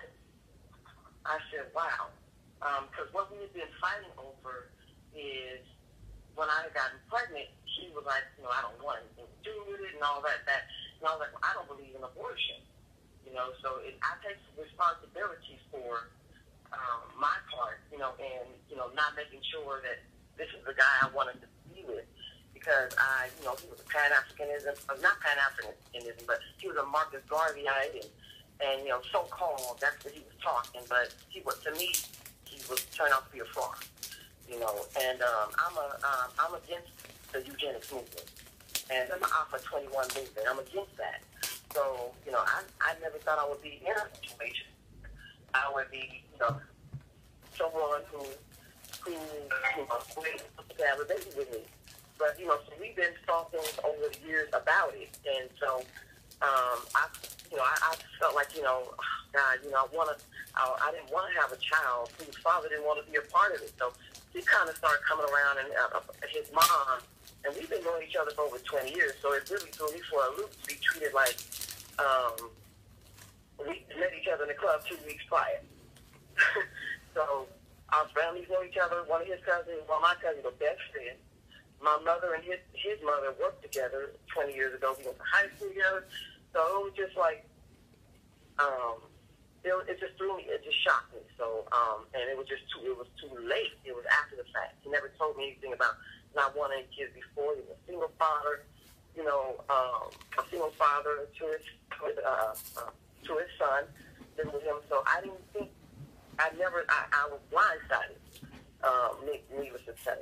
But I fear that he'll do something else to her, since he would tell a 3-year-old something like that. So ever since then, I have not let him go around, and it hurts me. I'm torn, because now she cries for him. Because, you know, kids forget, or they want to overlook or whatever, because that's her father. And I don't know what to do. And he's been calling me and asking me to see her and stuff like that, and I'm just like, I don't trust you. Why would you tell a 3-year-old that? She can't make that up, and I never told her anything about that. Okay. But I just don't know what to do. I'm just torn. I'm torn. How old is the child? How old is the child? How old is the child? Excuse me? How old is She's 4. She's 4 years old. Okay, well, first of all, did I hear you say that he told her he don't want her? Did I hear that? Yes, yes. Okay. I do not believe that there's ever a situation where a parent should not be allowed to see their child, except if there's physical, sexual, or verbal abuse. I don't know why he would tell a 4-year-old he don't want her. First of all, we got to make sure that that's the truth, because children say stuff to manipulate parents. So you have to make sure that he told her that, because she could be saying that because she's not comfortable going over there with him. You understand? But I think a child still needs, yes, she will say that. If that's what she needs to say, so you don't send her no more, she will say that. Children are very intelligent, even at 4. So we have to, because she know the two of you ain't communicating. She know that if I tell my mom that my dad said he don't want me, I ain't got to worry about going with him no more. And even though she might not enjoy his company all the time, she still needs to be around her dad. Children need it. They need it, even though they don't know it. They need that masculine and feminine energy from each parent. I'm also wondering, maybe you and the father, y'all might got to get some counseling together, parent counseling, to potentially work through y'all issues, so the two of you can work together for the baby. Because she's too young. She shouldn't even be privy to this type of, situation that's going on. So I'm hoping the two of you guys I can. concur. Yeah, I think you should. I think you should. And if you need to, in fact, I'll give you the information now for the Association of Black Psychologists, because I think it'd be good. It'd be good if you two guys can get over whatever you've been through, so you can focus on her, whether they're going to be together, not be together. But she needs you guys to be on the same team. She's too young to be in the middle of that type of a situation. That won't be good for her at all. Right. Okay. The phone number for the Association of Black Psychologists is 301-449-3082.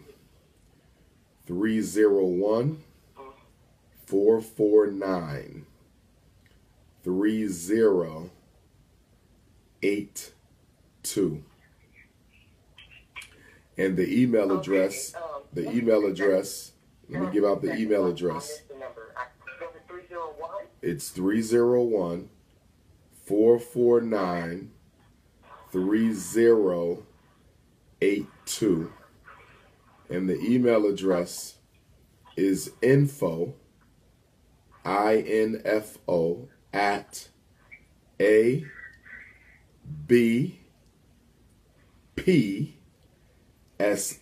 Again, that's info at A for association, B for black, P for psychology, S for strong, I for individual. Info at abpsi.org. And you call them and tell them you're looking for a therapist who can work with you and your daughter's father, because you're having your personal issues are interfering with your parental responsibilities to work together. Thank you so much. I appreciate you. No problem. And I appreciate all you do. Have a Thank you, blessed Queen. You do the same. See, and before I go to the next caller, let me say this. About a year ago, when I said that I didn't have a problem with sisters informing me or any other brother that they were interested in marriage and to send a resume. See, I don't have a problem with a woman sending a man a resume so he can make a decision as to whether or not she could be a potential mate for him. Because for me, marriage is serious business. It's serious business, especially for me and everything that I'm trying to do for the people before my ancestors get me up out of here.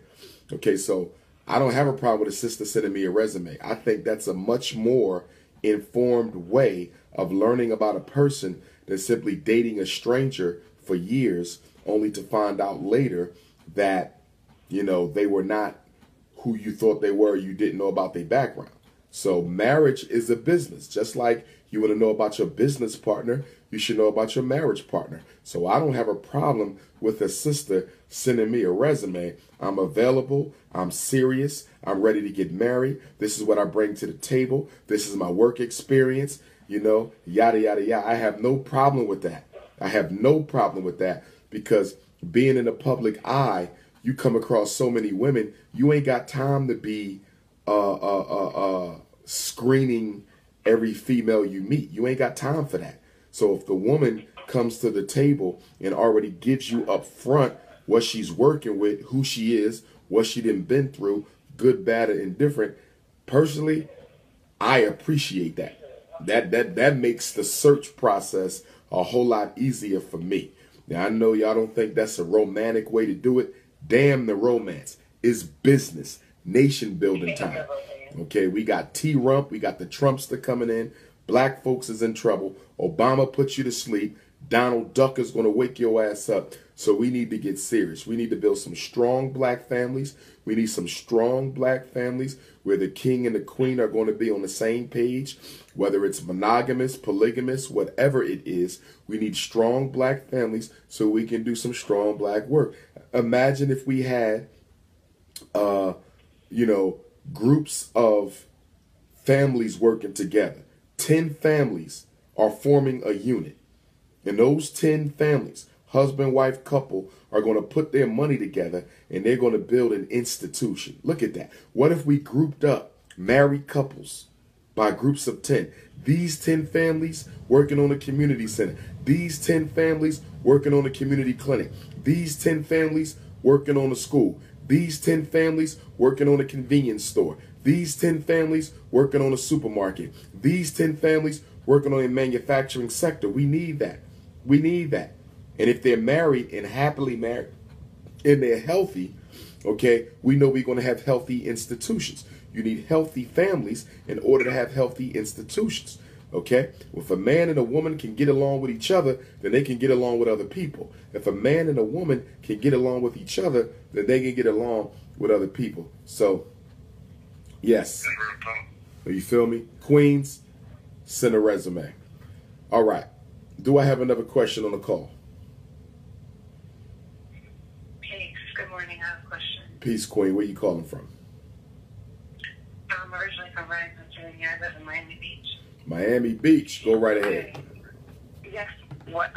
And when are you coming back to Miami? Miami, I think I'm going to make it to Miami in February. I think I'm going to make it to Miami in February.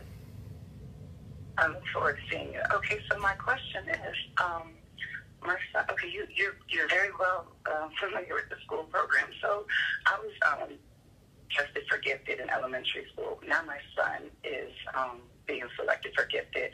Unfortunately, which is a good thing, I think, but unfortunately, we go to a mostly European elementary school where the parents have paid $500 to psychologists to deem their children gifted.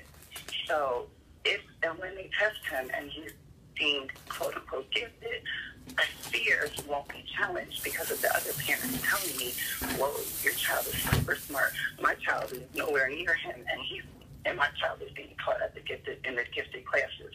Do you recommend that I allow him to go into the gifted classes and not really be as challenged because even the school telling me that it's very far between that the teachers recommend, it's mostly the individual psychologists, parents getting their children deemed gifted, or should I keep him in a regular class where I know that he's, let's just say, I know that he's at the level, I know that he's getting taught at whatever grade level he's at, and then, he's excelling in that part. So what do you recommend? Okay. If you don't believe that the mentally gifted program is going to benefit your son, he should not go to it. However, I do want the young man to have the label. I do want him to have the label because the label will benefit him. It is a privilege. It will always work to his advantage, whether it's camp, whether it's college, whether it's after school program. Being an African-American mentally gifted male will benefit your son. So we want the label. So if he has not yet been evaluated, let him get evaluated so you can get that label. You can use that on his paperwork. But if you don't want the program, you don't need the program. You don't have to accept the program to accept the label. Okay. Get the label, Perfect. leave the program alone. Okay, perfect. All right, I appreciate it. I mean, even if it's not for the school, there's actual gifted school in the museum that I might think about sending him to. But you're right, at least get the test done. And if I don't see that the classes are worth, changing him for, you're right, I'll just keep him in the regular class. Gotcha. Only because the teachers themselves and the parents themselves have said how way more gifted my child is compared to the kids that they've entered just, I guess, for the label. I guess you're right. They pay this money to a psychologist to have them deem their children gifted, but they can't really pass the regular math homework that gets given out in first grade. So, all right, I appreciate it. I'll see you in February, hopefully. Yes, ma'am. All right, love. Thank you. Is there another question on the call this morning? Hello? Yes, ma'am. Where you calling from, sister? I'm calling from Virginia. What part? I have an 8-year-old son, and he's in special education. And 2 weeks prior to this vacation break, I had went to his school and dropped Pastor to see how he was doing, and I was speaking to the teacher about sending extra work home over the break and other things going on, like other concerns I had about, you know, his academic grades, or not grades, but what's going on with him. So I have a meeting set up this Thursday with her to discuss that. So anyway, while I was there, she had asked me if my son asked about death a lot. And I said, you know, sometimes he asks me questions. And she said, well, he asked me a lot of questions about death, and I usually don't try to answer those questions. Well, over the break, my son tells me that they've been discussing death in class, and so he knows how Elvis Presley died, that he was in the bathroom, he was taking sleeping pills.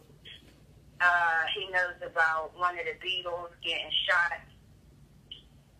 He knows about Michael Jackson. And she also told him that Michael Jackson, he had white kids and that he wanted to be white. So he's learning that stuff at school from the teachers. I don't know what they're trying to do, but now it seems like he's obsessed with death.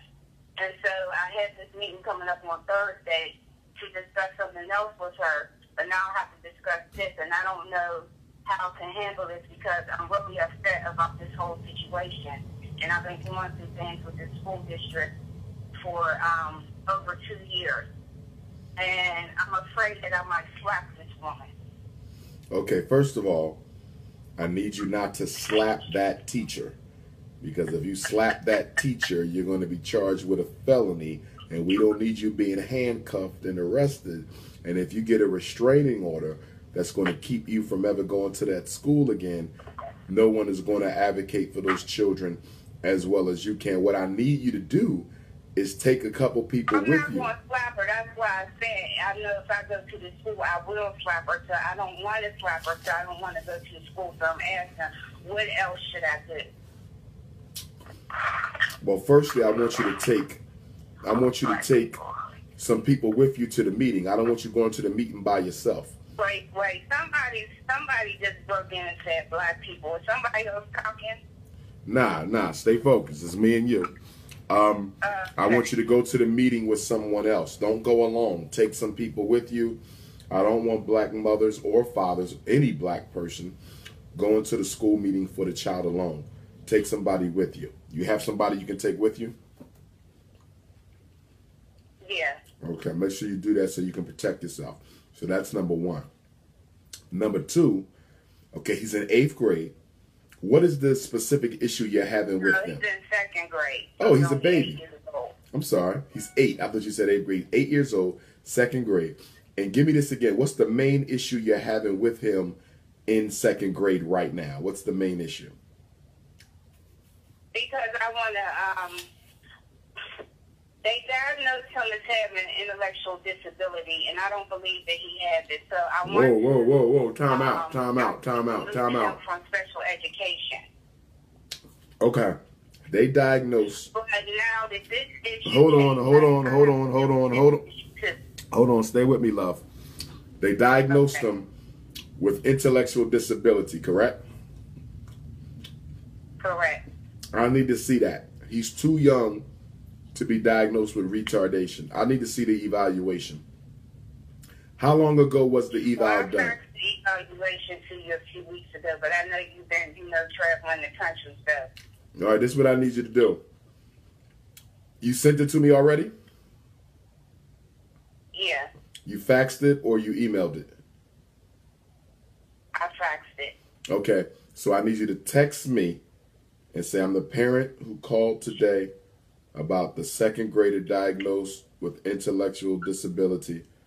I faxed you his report from a number that begins with this area code. Give me the 3 digits of the area code so I can pull up the fax, and then I will call you so we can discuss the fax. That makes sense? Yeah. Okay. Make sure you do that because I'm pretty sure That was a misdiagnosis. And how long ago was that done? That eval? 3 years ago. 3 years ago. So that means he was diagnosed, if he's 8, that means he was diagnosed with intellectual disability at 5? Yes. Oh, God. Woo. Okay. We're going to go over that. Now, your issue with the school is what, though? So we already got an issue with the misdiagnosis. Was that your issue, the misdiagnosis, or was it something else? The misdiagnosis, but now also this, because I don't know where this teacher, why did my son need to know about Elvis Presley and how he died in the bathroom because he was taking drugs? I don't understand why my son needs to know. He doesn't need to know that. The teacher told him this? He didn't get it from home. He got it from school because I don't talk about that stuff. Did he get it from the teacher? Who said this stuff? He told me that that's what the teacher told him. Okay. His teacher and the teacher assistant in the classroom. So, you need to write a letter to the principal requesting a meeting with the principal, the teacher, and the assistant to discuss the content that is being used, the content of instruction and conversations that are taking place in the classroom that you deem to be inappropriate. Carbon copy the superintendent on your letter of request. Remember, you always deal with the school in writing. So, letter to the principal. I want a meeting with you, the teacher, and the assistant. Carbon copy the superintendent. Because I have serious concerns about the content of instruction and the content of the conversation that is being discussed. You might not want to tell them what was said. You might not want to mention in your letter the Elvis Presley, Michael Jackson stuff, and you might want to catch them off guard. Remember, we're dealing with the art of war. We need strategy. If it were me, sometimes you do put it in the letter. It's up to you. But on this one, if it were me, I wouldn't tell them what I want to talk about. I would just tell them the content of instruction and the content of the conversations in the classroom that I think may be appropriate. They're going to try to find out beforehand. Don't tell them. And then when you get to the meeting, drop the bomb and see how they respond. Okay. Okay. Now. And how can I help my son? Because that's all he wants to, talk about now is death. It's like he's infatuated with it. Okay, then you're going to talk about life. The only reason why he's talking about death is because that's all he's hearing about in school. So you're going to talk about life. Remember, as a child is taught, so is his thoughts. As a child is taught, so is his thoughts. They want to talk about death, you're going to talk about life. Every time he come home, we're going to talk about life. We're going to talk about, positivity. We're going to talk about, black ancestors and heroes and good things going on and that type of thing. Keep it positive. All you have to do is give him the opposite. Remember, whatever the child hears the most is what the child will ultimately focus on. The only reason why he's talking about death is because that's what he's hearing about in school. And that's a very serious issue. I agree with you. It's a very serious issue. So you're going to come the other side and talk about nothing but life. That's how you deal with that. Drown it out. You got to drown it out until you get to that school and tell them that you don't want to hear about none of that no more before you go to the media and let the media know that, you got a school where the teachers are telling the kids about death. Okay. Okay. But don't forget, I would say, text me. I want you to text me. Today is Tuesday. I want you to text me. Text me around 8 o'clock tonight. Text me around 8 o'clock tonight with regard to the intellectual disability evaluation. I text me around 8. And if I'm not free at 8, I'll be back in Philly. If I'm not free by 8, we'll do it like 10 or we'll do it first thing in the morning. But text me around 8 so we can choose that. Okay. All right? Yes, I just have one more quick question. Sure. For that college tour, will you be taking the kids to Meharry Medical College and Fisk University? Meharry is black, right? In Nashville. Meharry is black, correct? Yeah, and so is Fisk.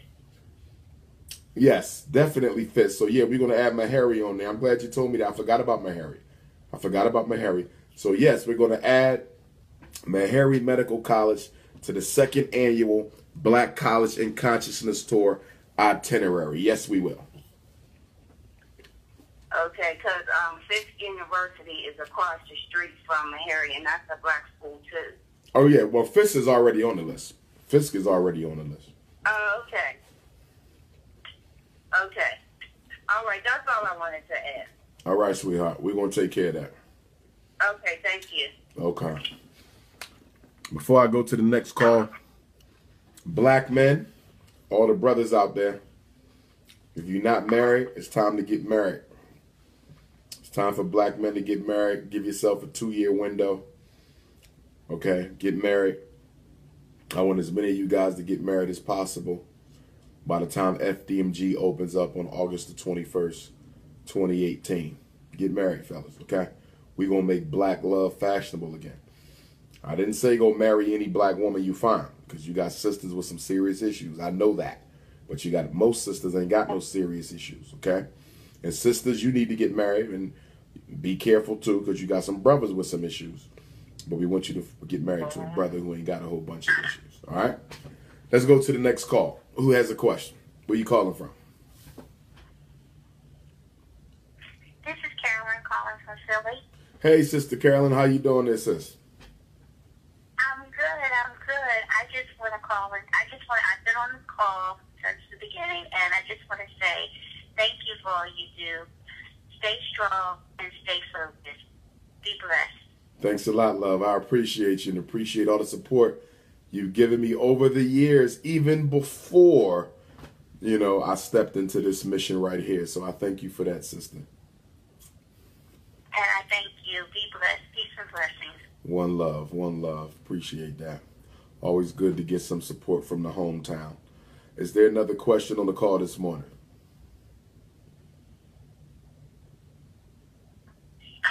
Pete, good morning. I just wanted to respond to your last caller and let her know that my son is also in 2nd grade, and he came home speaking the same story about John Lennon being shot.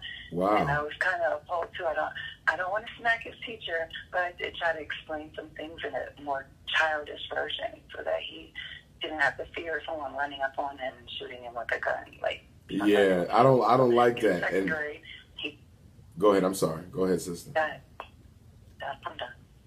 No. I just wanted her to know it must be common this season or this 2nd grade year. I don't know. That shouldn't be common, because I'm a former school principal, okay? And I've never allowed, nor have I ever seen in the curriculum framework, nor have I ever heard of teachers talking to 2nd grade children about murder and assassination. I don't talk to 2nd grade children about murder and assassination. So again, make sure you write a letter. A letter needs to go to that principal, carbon copy to the superintendent. If you don't want to have a meeting about it, that's fine. But you need to let them know, I don't want to hear about this anymore. Okay? Because that can psychologically traumatize children. You can psychologically traumatize children with graphic information, even if it's not presented with visuals. So make sure you follow up with a letter about that.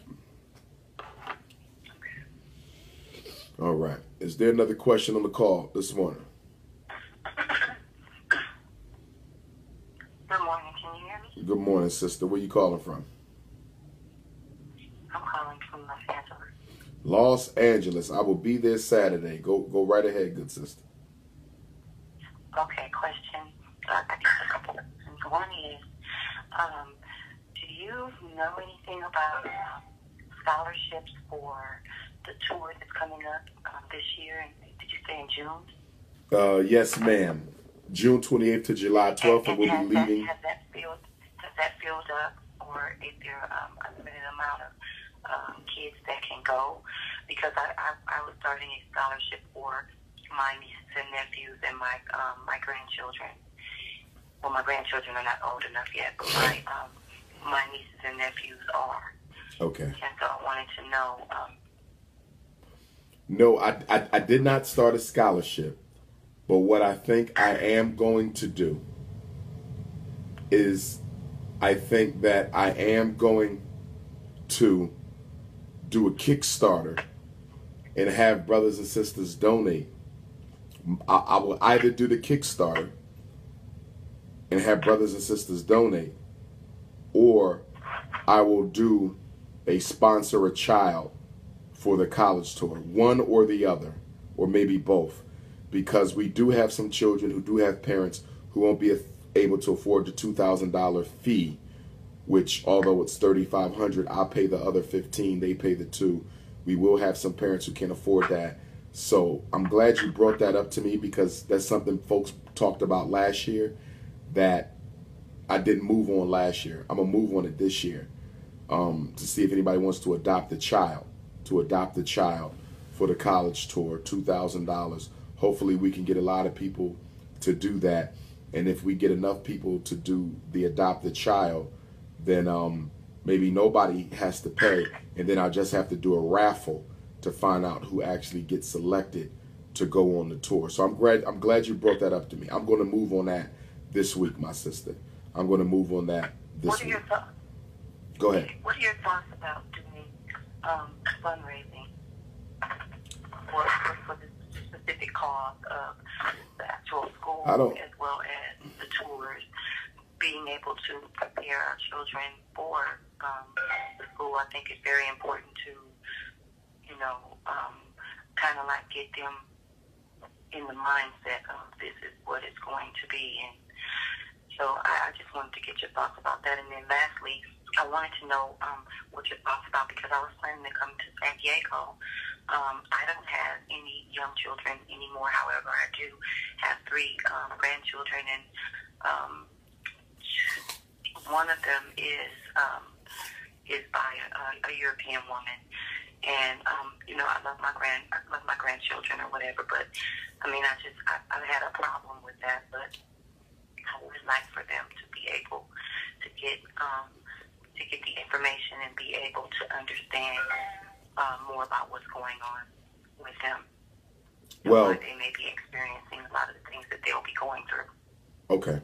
Well, firstly, I hope you still come to San Diego. Remember, for the National Independent Black Parent Association, you do not have to be a parent. You do not have to have school-age children. In African culture, the children belong to the village, so we're all parents. So even if you're not a parent, you can still be a leader, chapter president, a member. It's not just for parents. It's for all black people who are concerned. So I really hope you still come out. As far as your so-called biracial grandchild, and I say so-called because I really don't like to use the biracial label. And my premise as a Pan-Africanist, we don't deal in degrees of blackness. We don't do degrees. You're either African or you're not. So any child who is of mixed parentage is automatically an African. We don't call them biracial because there is no 50-50 split when you mix black DNA and white DNA. Our DNA is dominant. We are the genetically dominant race on the planet. We are biologically superior. I don't say that arrogantly. I say that as a scientific fact. We are genetically superior. So whenever a black man or woman mixes their seed with another person, that child becomes one of us. The product is African. So that young man is an African.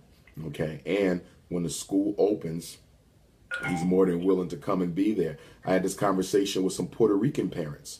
Okay, I say, listen, a couple Puerto Rican parents asked me if their son could come to the Frederick Douglass Marcus Garvey Academy. I said, why not? As long as you understand that they will be identifying as African. Okay, their culture might be Puerto Rican, but they will be members of the African race. They will pledge to the red, black, and green flag. If you're fine with that, then that's what we'll do. Go right ahead, sis. But the fundraising, I'm for that. And if you and I need to have a conversation, send me a text message because I'd like to hear more about your ideas about fundraising. I will. Thank you, Doctor. Thank you, sister. And I need the rest of y'all to mute your phone. Mute your phone, please. Mute the phone. Okay. Is there another question on the call this morning? Yes, I have a question. Where you calling from, Goddess? I'm calling from Gaithersburg, Maryland. Maryland, go right ahead. I'll be in Bowie State, first day of Black History Month. Go right ahead. Okay, I just recently made a decision to send my son to live with his father. He's 12, and I had just watched your one of your lectures on baby mom, baby daddy. So that I was kind of in a little bit of conflict. We got divorced when he was 3, and I have 4 children. He's the only boy. He's the youngest, and so I just wanted to make sure he's been wanting to stay with his father, and his father's in Detroit, and I really did not. The reason why I didn't want him to go is because I don't think his father is, just, in my opinion, he's not very, I guess I don't think he's very well. He's not that well in terms of the way his outlook on life, like in terms of like being, an advocate for a lot of things that I'm not.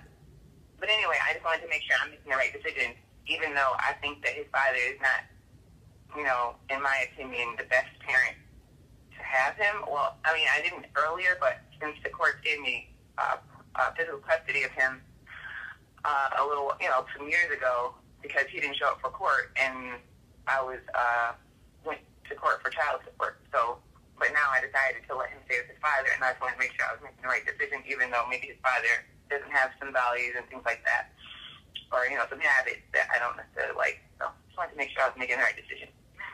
Okay. And the decision, take me back again, the decision relates to whether or not you're going to let him spend time with him?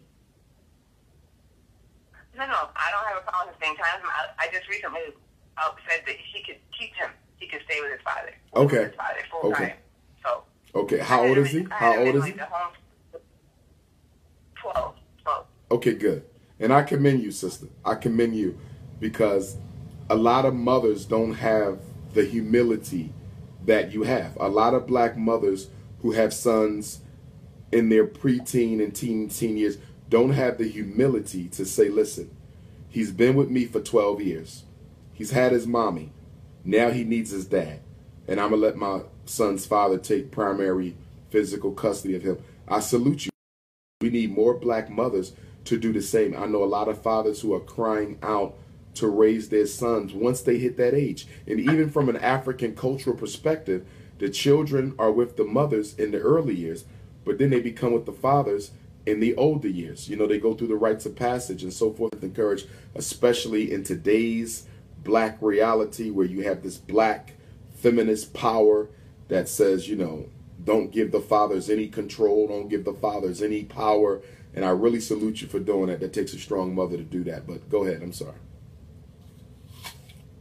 And I guess I was, I was in conflict for a while, and because as a mother, you have like all these plans. You want a better life, and it took me like 3 days. I mean, I'm still kind of getting over it, because it's been like 4 days since I made the decision. But it's just that I think, as a mother, you still want to nurture and things like that. And me and his father don't really talk at all. I don't have any really communication with him at all, and he doesn't really like me, so.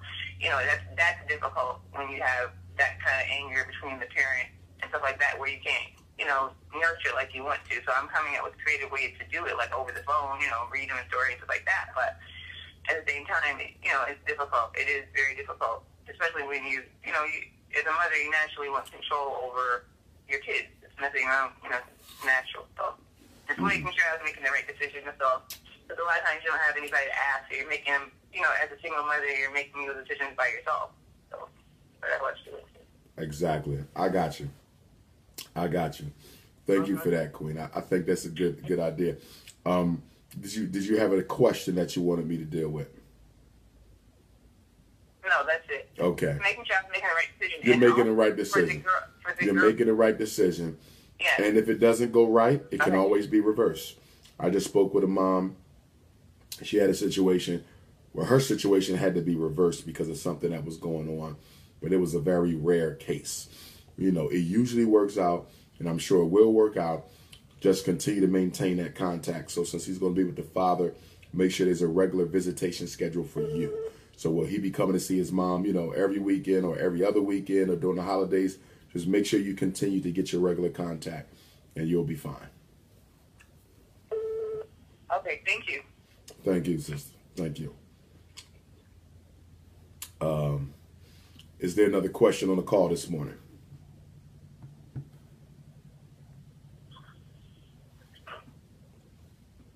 Okay. I was telling you Eugene calling from Cincinnati. Yes. I do have a question. Sure. Okay, so I have 6 children. 5 are in a school district that has been sued and settled on a racial issue. I've been in this district for over 7 years. I have one of my children will be graduating this year, and I have an issue that took place maybe like 3 years ago, and I just want to get your advice on should I or how I should request for this to be off of my record. It was stated that I came to a bus stop, and the thing is that I never went to the bus stop. They said I cussed at the bus driver. None of these things ever happened. But they sent a letter to me stating that I was not allowed at the children's bus stop and all of this. But the proof that I had that this never happened was that I had a baby and just came home from the hospital a few days before they accused me of this. I want to know, should I be requesting and fighting to have that removed from my record, because I've had many incidences with the school district. This is not something that has ever stopped just because I'm on a calm period with them now. Doesn't mean that they aren't still after me or out to get me out of their school district, is the way that I view it. And so I'm just wondering, how do I fight to have that letter removed off of my record, out of my children's records at my district? Yes, ma'am. The FERPA law. The FERPA law is what you will use to clear the record of that false information. The Family Educational Rights and Privacy Act law of 1974 gives you a right to challenge anything in your record that you feel is inaccurate. You need to write a letter. Okay. Did this incident occur while your child was attending the school that they attend right now? I am not 100% sure, because they have done so many different moves within the school. So I don't know if my children still attend the school. However, we've never left this district. We still deal with the same people in the higher ups at the district. And there's still some sort of, just because I am strong, I will stand up for myself, but there's still some sort of play. There's always some sort of game with my school district, with my children. And so I actually just want that off of my record, because I never even walked to a bus stop. My daughter would get on the bus. What happened was my daughter was getting on the bus every day. They were calling her nigger bitches. They were pulling her hair. And my daughter, she comes from a family where her uncle was a fighter. He was the heavyweight champion of the world. And so she's not afraid to defend herself. But I have taught her that her education is so important that she needs to overlook those things. And so she was just enduring it every day. And I was calling the school district, and the bus company is how they work. So I couldn't call the school a bus company. It was a back and forth thing with the principal and the bus company. But I called the bus company, and she overheard my daughter. She overheard me tell my daughter, the next time somebody pull your hair and call you something like that, you take care of business. You don't let nobody put their hands on her. You put your hands back on her. Right. She heard me tell my daughter that, and then it was a lie on me instantly saying that I told the bus driver, I said I'm gonna whoop somebody's ass. I never said that. I told my daughter to whoop somebody's ass. So she overheard me taking me off of home. And so they put it on my record as if I said this to the bus driver, that I walked to the bus stop. There's a whole lie that was cooked up. Okay. From this. And I want it off my record just because I don't know if this is going to follow my children anywhere. I have a son who is, my son is he's so mature. And so he's about to graduate high school this year. I don't know what on their record or what these people will see when it's time for him or his brother to apply for scholarship, because I have another one graduating next year. And so I want to make sure that this school district that has been nasty to me is not doing something underhandedly, secret, and quietly that I am not aware of. Gotcha. Yeah, write your letter to the superintendent. Make sure you include the Family Educational Rights and Privacy Act 1974 as per my rights. Under the Federal Family Educational Rights and Privacy Act, there's misleading information that is inaccurate in my child's record as it pertains to this particular incident of me being at the bus stop and doing X, Y, and Z. And I am now appealing to have it removed because this is a right I have under federal law. I'm hoping we can rectify this on a local district level so I don't have to contact the United States Department of Education Office of Civil Rights, to take care of this for me. If you want, sister, you can email. They don't fear that. They don't fear that. No, they will. Trust me, Education. they will. If you do the letter and you say that, okay, they'll listen. Trust me, because no school districts want the feds in their business. And the reason they don't want the feds in their business is if the feds come looking, the feds are going to find more problems than just the one you're talking about. Trust me. But write that letter, mention the law. If you want me to look at the letter before you send it in, feel free to email it to me, and I will look at the letter before you send it in. Okay. I really appreciate that. I've been dealing with the school district with a lot of different racial issues. They've been sued. They don't. I've used the Department of Education because I had a principal who was actually bullying my child with the students. He was allowing it to take place continuously over and over again. And so I took a pastor with me. I actually took a pastor with me. He said, take someone with you. That will work, because I would not speak to this principal because I felt that he felt I was below him or beneath him in a sort of like classism. So I had to speak to the person who was next to me and make them speak to him. And so, that is true. You take somebody with you. So exactly. I do want to testify to that. And then I will take care of what you're stating to me. I'll take care of that, and then I will contact you to, after I find out whether or not they are going to remove it or what is going to take place. Got you. Yes, ma'am. And you have my cell number, sis? I do have your number. Okay. So contact me once that letter is ready so I can take a look at it. Thank you. Okay. Thank you. We have time for one more call. And I'm going to transition off the call. And then I need to make a little statement to my Facebook people. Go right ahead. Where you calling from, sister? Dr. Umar, hi. Yeah. Good morning to you and everyone on the line. Good morning. Where are you calling from? I'm calling from Philadelphia. Philadelphia, Pennsylvania. Go right ahead. I'm a daughter that is 15 years old. I've been going through quite a lot with her since 5 years ago. She has been diagnosed with ADHD, ODD, IED, and just most recently bipolar 2. She has been slowly getting more and more out of control with her behavior. She just got out of residential. She was in Wordsworth residential for 6 months. She just got out, and they did not help her at all. She came out worse off than what she was. Couple of weeks went by when she got discharged. A couple of weeks went by. Everything was good. It was the honeymoon stage. But yet she was slowly slipping back to what she was doing before, and that was eloping. She done left out the house a couple of times, like pushed her way past me, my mother, her aunt. Had to make numerous missing persons reports. The disrespect is like completely out of control. I got her father involved, so he's been helping, which is good, and I'm glad. But I'm at my wit's end. I don't know what to do with her. How old? How old is the child?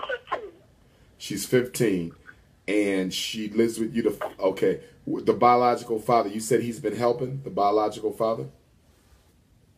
Yes. I got in contact with him a couple of weeks ago.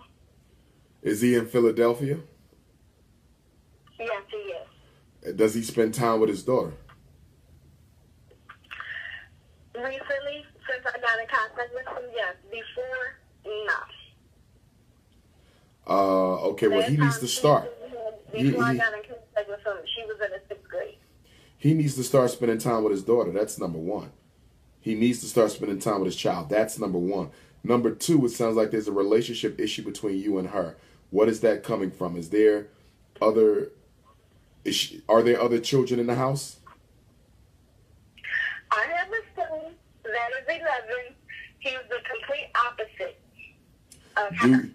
He's very intelligent. He's smart. He does what he's supposed to do. And because he's the complete opposite, from your daughter, does that mean you might be guilty of comparing him to her, or sometimes throwing him in her face as a model of what she should be, or not really spending the time with your daughter you should be, and instead giving it all to your son because he's more of what you would like him to be?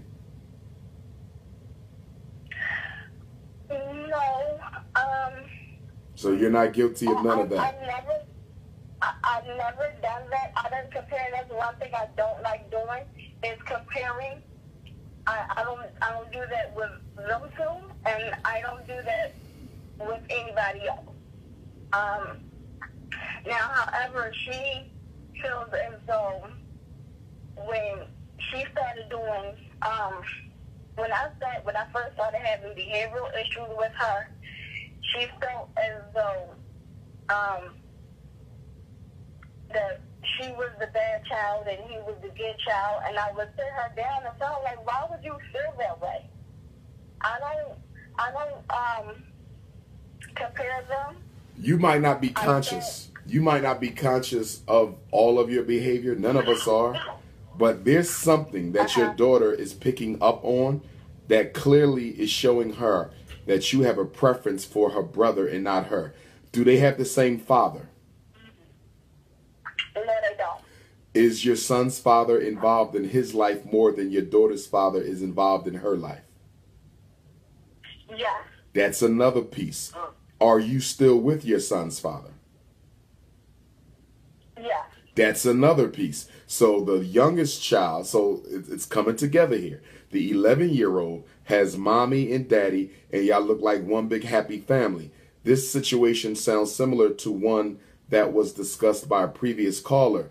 Does she feel like she's a part of that family, or is she an outsider? And how does your son's father, your king, how does he treat your oldest daughter? Their relationship, we was, for a while we had, when I got pregnant with my son, with our son, we had broke up for a while. Then we wound up getting back together. So he came, in our life when she was 3. And he was, maybe about one or two. But he has always tried. But it was for her, it was never good enough because that wasn't her dad. It was never good enough. And regardless of him trying, regardless of, it was like the more he pushed and gravitated towards her, the more she pushed and, reared back like, you're not my dad. I don't, it's strange, like, I can't quite explain it. Like, he really tried. And it just wasn't good enough for her. She didn't want him. She wanted her dad. And she always expressed to me, why my brother gotta have his dad, but I can't have mine? I told her, I said, well, I'm not with your dad, but you can have your dad. I just don't know where he is. I got a question for you. Okay, go ahead. How often do you spend time with your daughter alone outside of the home? And how much does your mate spend time with your daughter alone outside of the home without the brother and without the other parent? Since I haven't been working, our time together alone outside of the home has been scarce.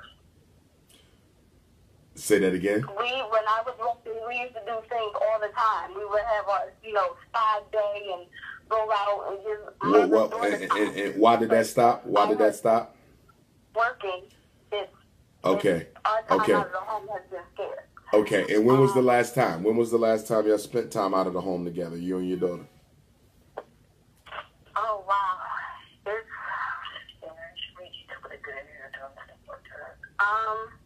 maybe about a couple of months ago. So it's, okay, that's part of it. That's a big part of it. Now, when has he? So he's never spent time with your daughter alone outside the home, correct? He has made no. Okay. He has made plans. He has made many plans to spend time with her outside of the home, but it never occurred because she always wound up getting into trouble at school, getting put on punishment. So that reward was have to it got put on the back burner. Got you. Okay. First of all, you're going to have to start spending time with her outside the home again. Your husband may have to give you the money to do it since you're out of work, but there's no justification to not do it. So you need to put that back in play. Number two, he needs to spend time with her. And it ain't her choice whether she wants to go or not. That's the other thing. Remember, children want to see how committed you are. Children want to see how committed you are. So if you ask her if she wants to go, she's going to say no because, okay, who's talking? Okay. I didn't hear anything you said because of the... Yo, I need y'all to mute your phone. Y'all talking on my call. No talking on my call except me and the parent. Please mute your call. Okay? He's going to need to spend time with your daughter outside the home, and it's not her decision whether she wants to go or not. Remember, children want us to go an extra mile to prove we care. Children want us to go an extra mile to prove that we care. They always resist in the beginning because they're testing your sincerity. They always resist in the minute because they're testing your sincerity. So she has to go. He has to do it, though, not you. You don't make her go with him. He makes her go with him. You ain't got nothing to do with it. This is all him. You are not a part of the conversation. It is all him. And you have to let him know that. You're going to make her go with you. And then when you guys get out of there, you're going to make it a very, very fun time. Give her a hug. Tell her you love her. I know I'm not your dad, but I am your dad. And I hurt when you refer to me as not your father. I know you got another dad. I'm your stepdad. We both love you.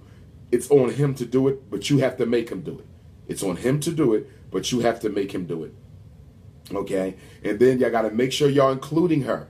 Remember, when you have a non-biological child in the mix, you got to go an extra step to make them feel like they're part of that unit.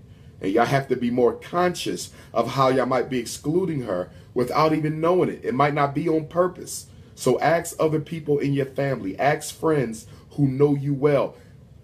From the outside looking in, is there anything I'm doing? And be honest with me because I'm trying to improve myself. Is there anything that I'm doing that you see that is excluding, that where we're excluding her from the situation? And they might say things, yeah, I remember one time y'all did this. I remember one time y'all did that. I noticed that she did this. Ask other people around you because sometimes you don't even realize it. But she's clearly feeling it. And again, it could just be her perception. And if it is her perception and that perception is inaccurate, you guys can change it by having that conversation with her. And if you ever feel that family counseling might be necessary, because that wouldn't be a bad idea either, to have some family counseling with her, I have the perfect person. I have two people in Philadelphia, psychologists. One is an elder of mine and one is a young lady. I could text you their contact information and you guys could do a couple family therapy sessions too, and that might help. Yes, please, because right now we have family-based services to whole behavioral health, and that's crap. That's crap. That's crap. That's crap. That's crap. All the behavioral health system in Philadelphia, just like the behavioral health system across the country, it's all nonsense. It's about dollars and cents. It ain't about no change. The only change that they about is the kind that jingles in your pocket, not the kind you see in your life. So they don't even count. That's all hustle. Nah, you need some real black psychologists who ain't about the money, who gonna come and help you guys. Okay, so do you have my cell number? Yes, I have your cell number. Actually, I texted you a long text message a couple of weeks ago.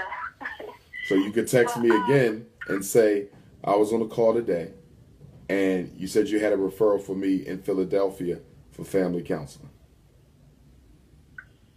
Okay. All right? Yeah. All right. So keep me posted on that. Okay. Okay. No problem. All right. Peace and love. Thank you so much. Thank you. Dr. No problem. Umar. All right. I really do appreciate it. Thank you, love. So we're going to end the call right there. I want to thank everybody for chiming in. Once again, please donate to the FDMG fundraiser. GoFundMe.com/Dr. Umar. GoFundMe.com/Dr. Umar.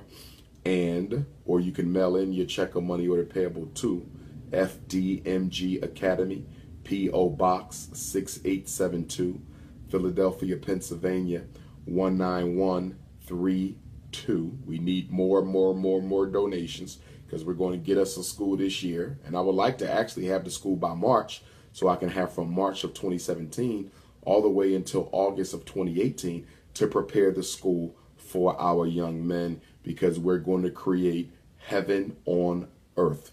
We were put here to create heaven on earth. We were not put here to try to run away as fast as possible by dying and going to heaven. You're supposed to make heaven on earth.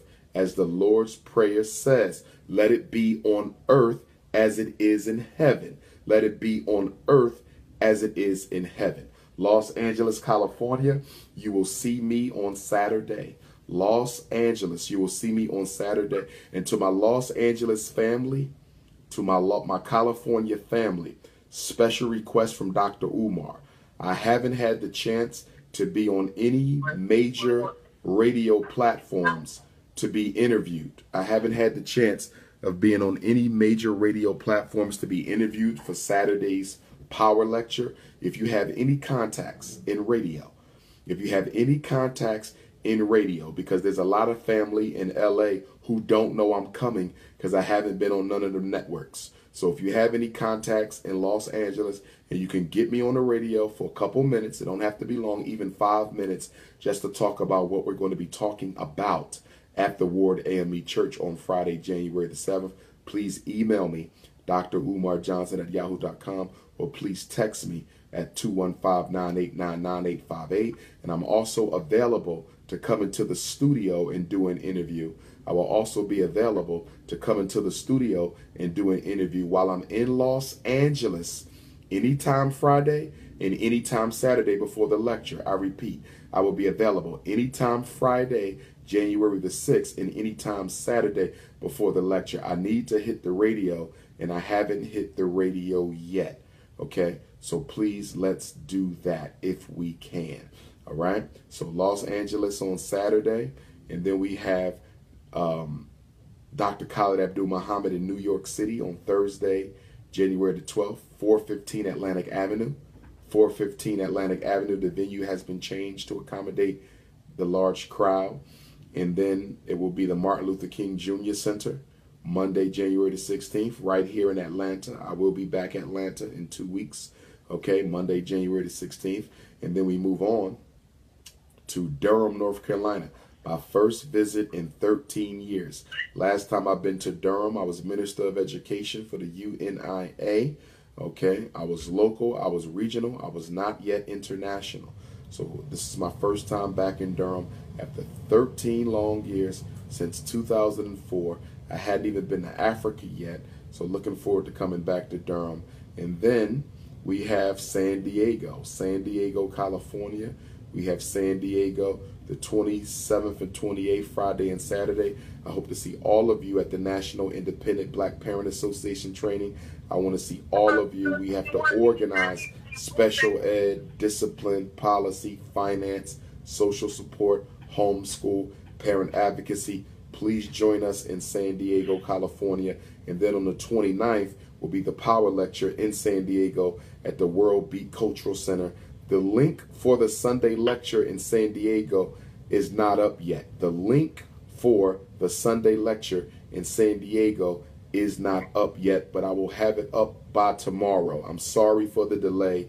Yes, you do have to get tickets. It'll be $20 like most events, and I'll have that up. But you can register for the parent conference right now. You can register for the parent conference right now, okay? Also, I'm looking for venues in St. Louis, Kansas City, Charleston, South Carolina. We found a venue in Chicago. So Chicago, you will see me Black History Month in Chicago. Something's going on in Chicago because I don't understand why we had all those killings. I heard the statistics in Chicago about the murder.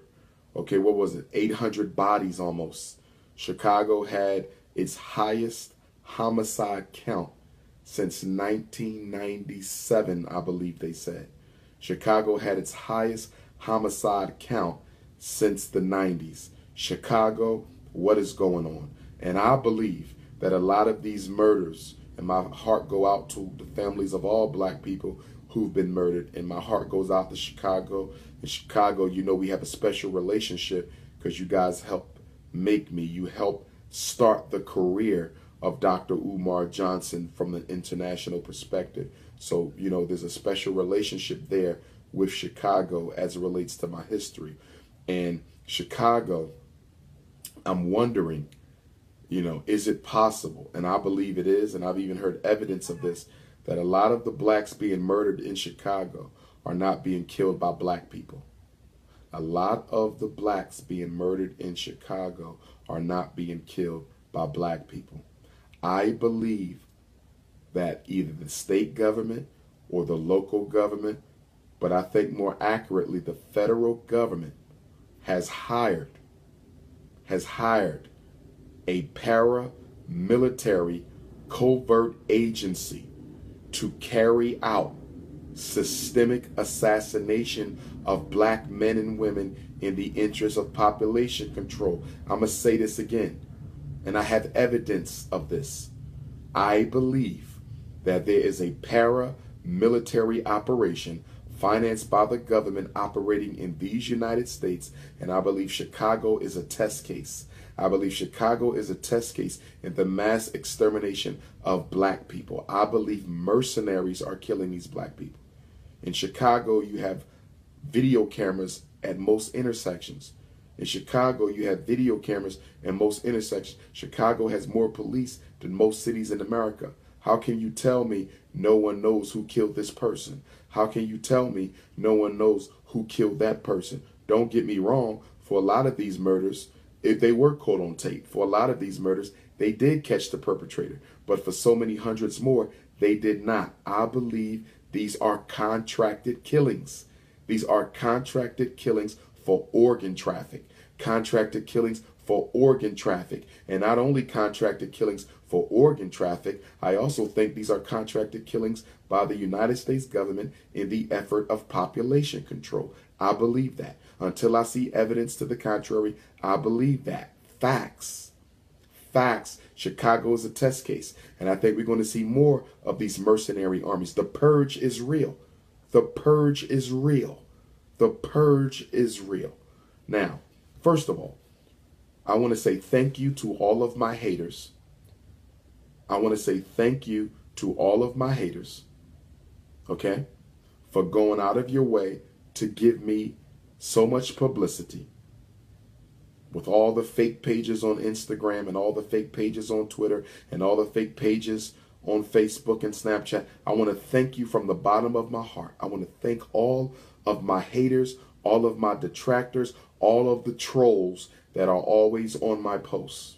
I want to thank you for the negative publicity, because by doing that, you heighten other people's awareness and consciousness of who Dr. Umar Johnson is. If it wasn't for my haters, I wouldn't be as big as I am. If it wasn't for my haters, I wouldn't be as successful as I am. If it wasn't for my haters, okay, I would not be as global as I am. So I want to say thank you to all you trifling, dusty Hotep Negroes who have nothing but negative things to say about me, because you have brought a lot of people. You have brought a lot of people to the Dr. Umar Johnson movement. So I want to thank you, and I encourage you to keep it going in the new year. Thank you for the millions and millions and millions of dollars of free publicity that you dusty Hotepers like to give me. I thank you from the bottom of my heart, and I'm probably going to have a banquet to honor all of Dr. Umar's haters. We're going to have a banquet, and we're going to give out a lot of awards. We have a lot of awards to give out. We're going to have Hater of the Year. We're going to have Hater of the Month, Top Media Hater, okay, Top Character Assassination Hater, Top Fundraising Hater, Top Doctoral Degree Hater. We're going to have a different award for every aspect and every accomplishment of Dr. Umar Johnson, okay? So thank you, haters. Wow, okay? Thank you to the haters. Now, as it relates to the Frederick Douglass Marcus Garvey Academy fundraiser, it is amazing that I get so many questions about the money. What is he doing with the money? Well, guess what? GoFundMe. Listen. GoFundMe sent me an email a couple of weeks ago. Y'all don't know this. They temporarily froze my GoFundMe account. This is why I was down for a day. Y'all remember there was a day or two where my GoFundMe was down. You know why it was down? Because my haters sent letters to GoFundMe claiming that I was a fraud, that I was not serious about what I'm doing, that I was spending the money. And so GoFundMe said, we need evidence that you still have this money. We need evidence that you're actually trying to build a school. We need evidence of your credentials. This was GoFundMe the day that the page froze.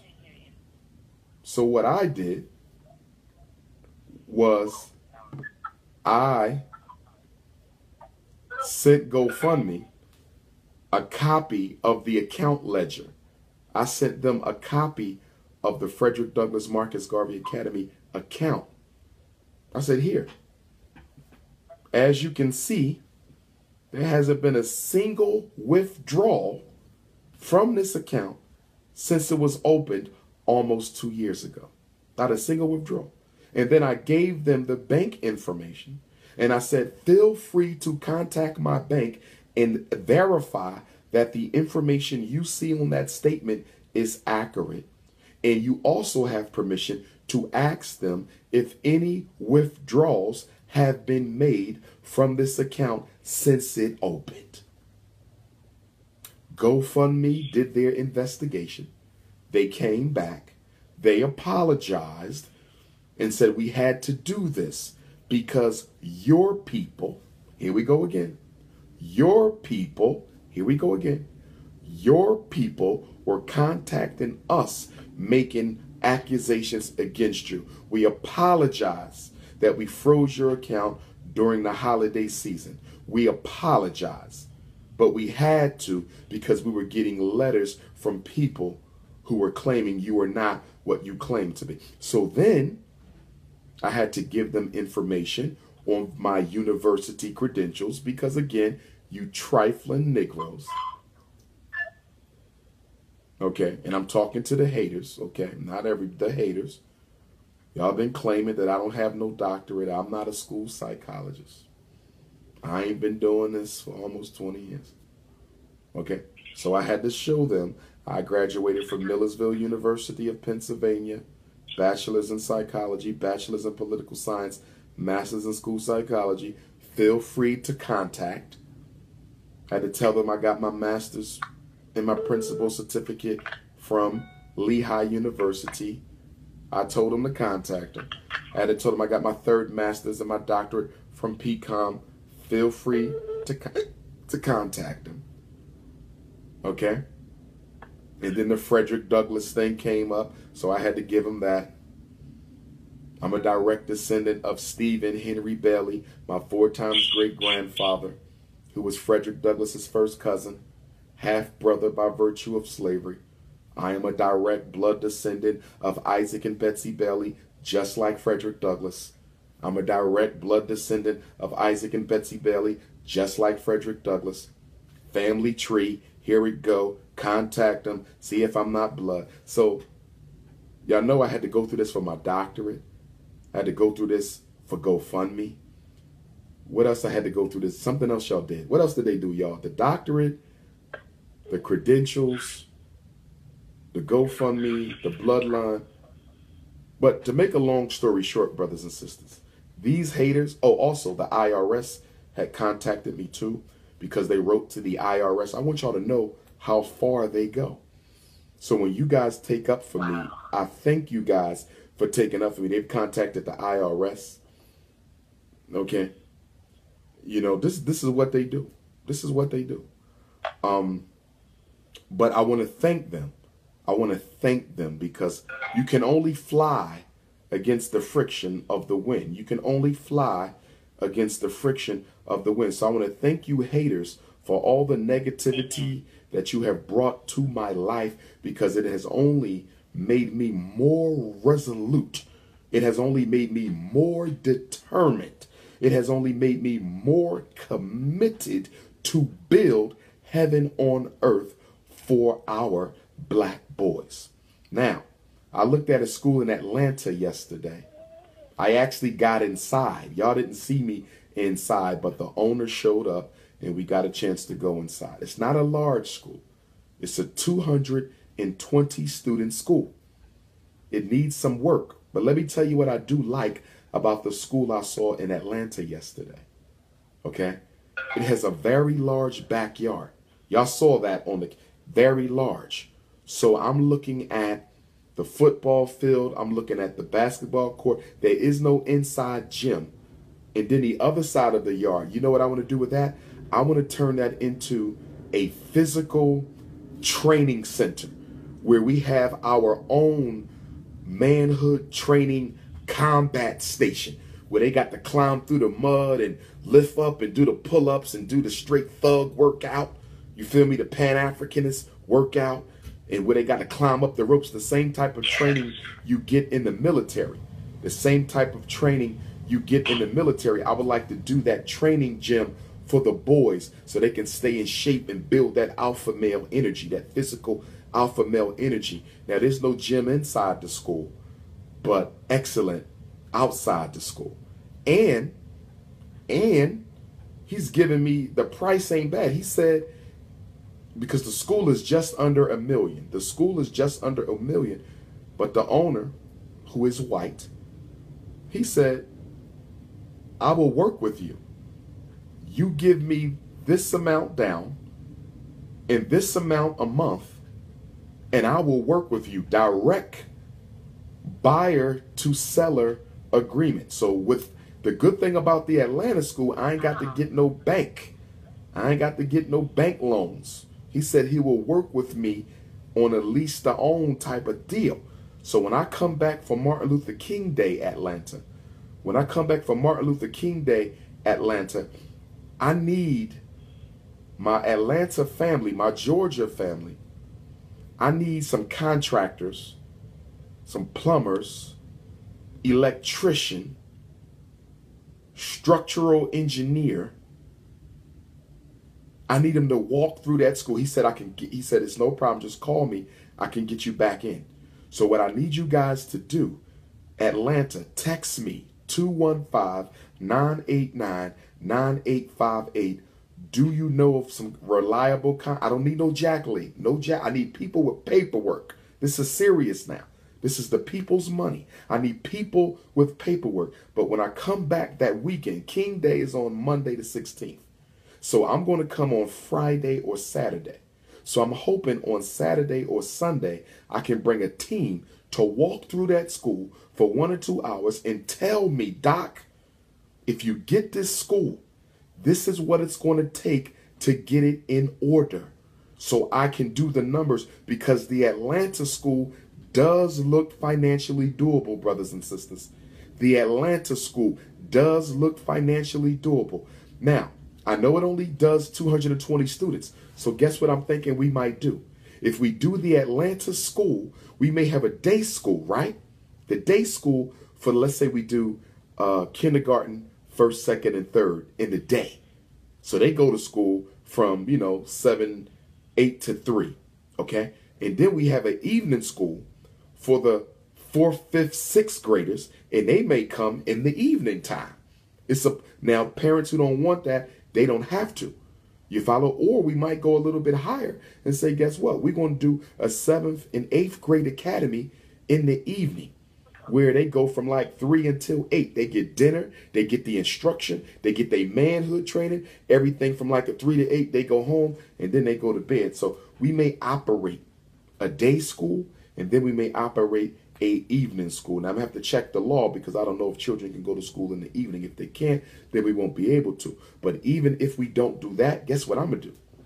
We're gonna start a GED program. Okay, and we're going to get in contact with the local school district and see if the local school district will certify us at that school, okay, to develop and implement a high school diploma evening program. Listen to me, family. You know how they kick our kids out of high school?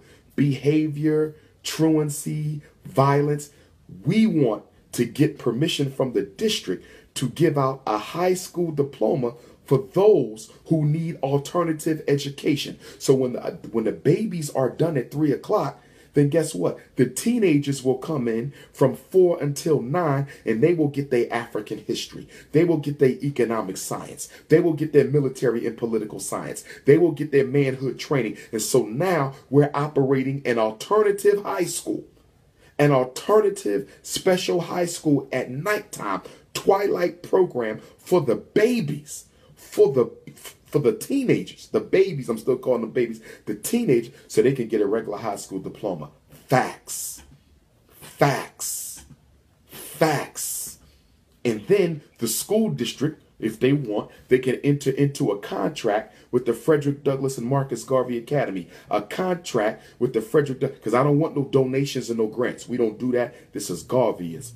This is guerrilla Garveyism right here.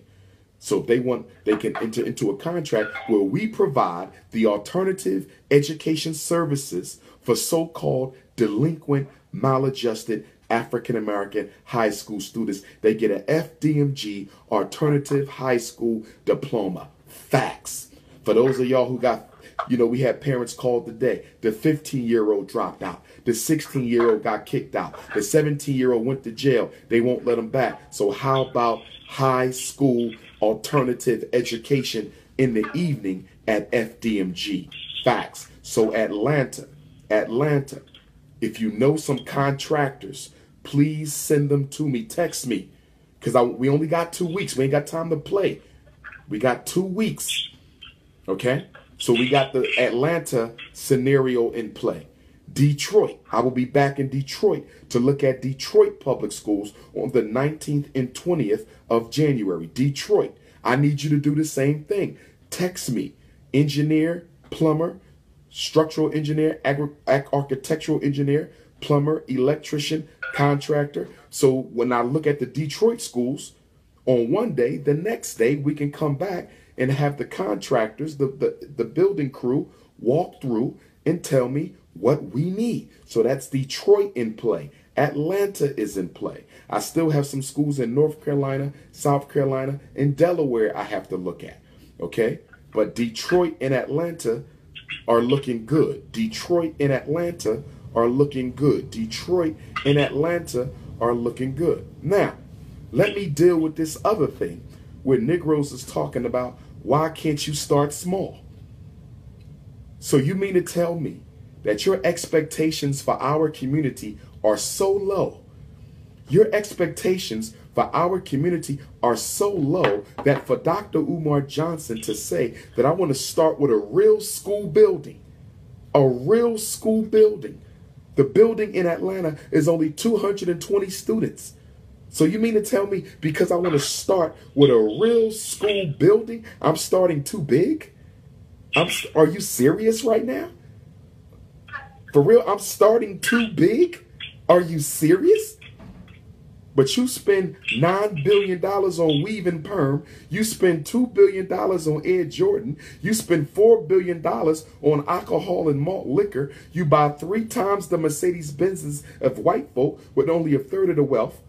You spend billions of dollars on Christmas, and because I want to give our children a real school building, I'm starting too big?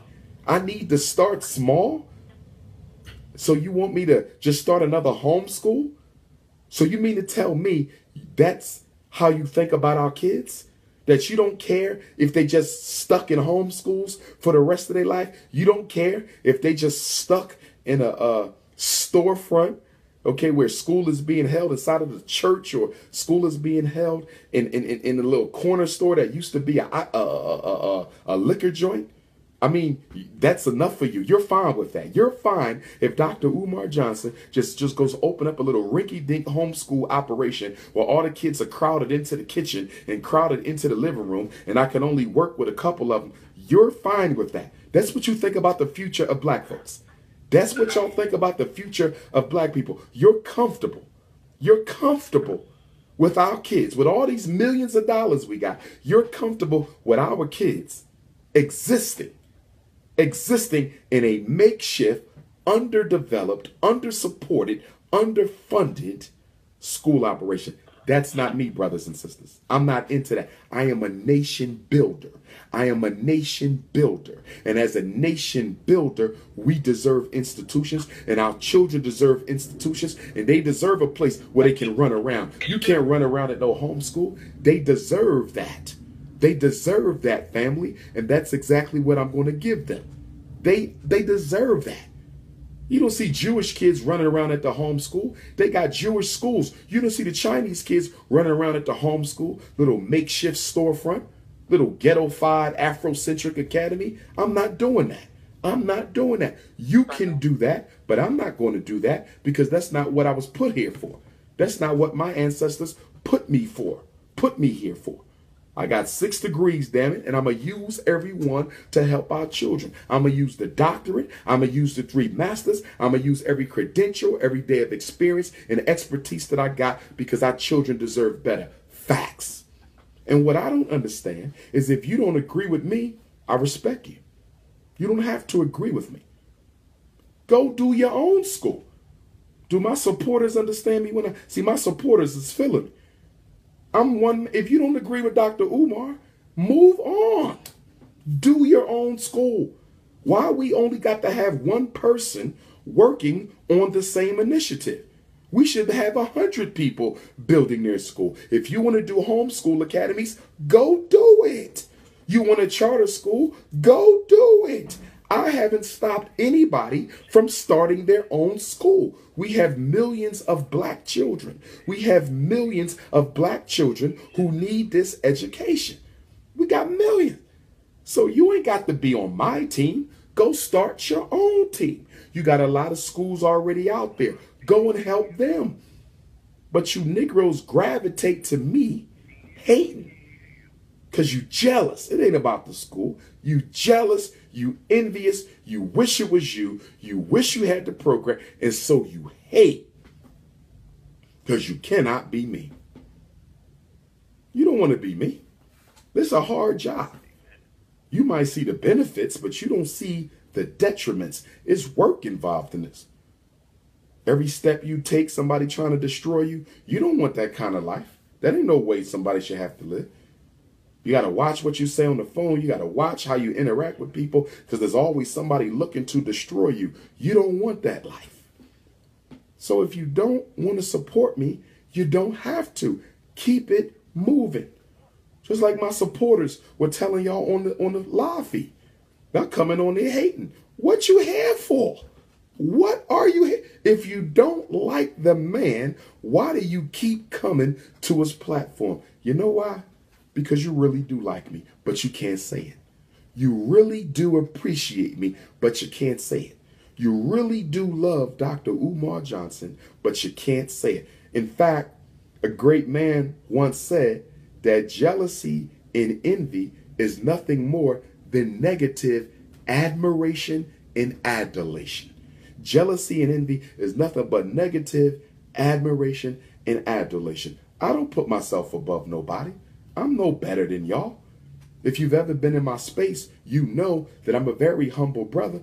I don't leave a lecture until I've signed everybody's book. I don't leave a lecture until I've taken every picture. I don't leave a lecture if the elders got to holler at me. I make sure the elders get their time. You see how I operate. I'm the only one who does that. Do you understand? So you know I'm real. You know I'm real. And you hate me because you wish I wasn't real. See, I'm supposed to be a fraud. I'm supposed to be a fraud. 6 degrees, pushing the RBG platform with 6 degrees? Why is this Negro worrying about saving poor black folks when he could be making millions and millions of dollars? He must be a fraud. Let's see the degrees. Well, guess what? You can contact the university, get the credentials. Y'all sent the IRS after me. Y'all sent GoFundMe after me. Y'all done sent everybody y'all can send, and I'm still here, and I'm not going nowhere. So deal with it.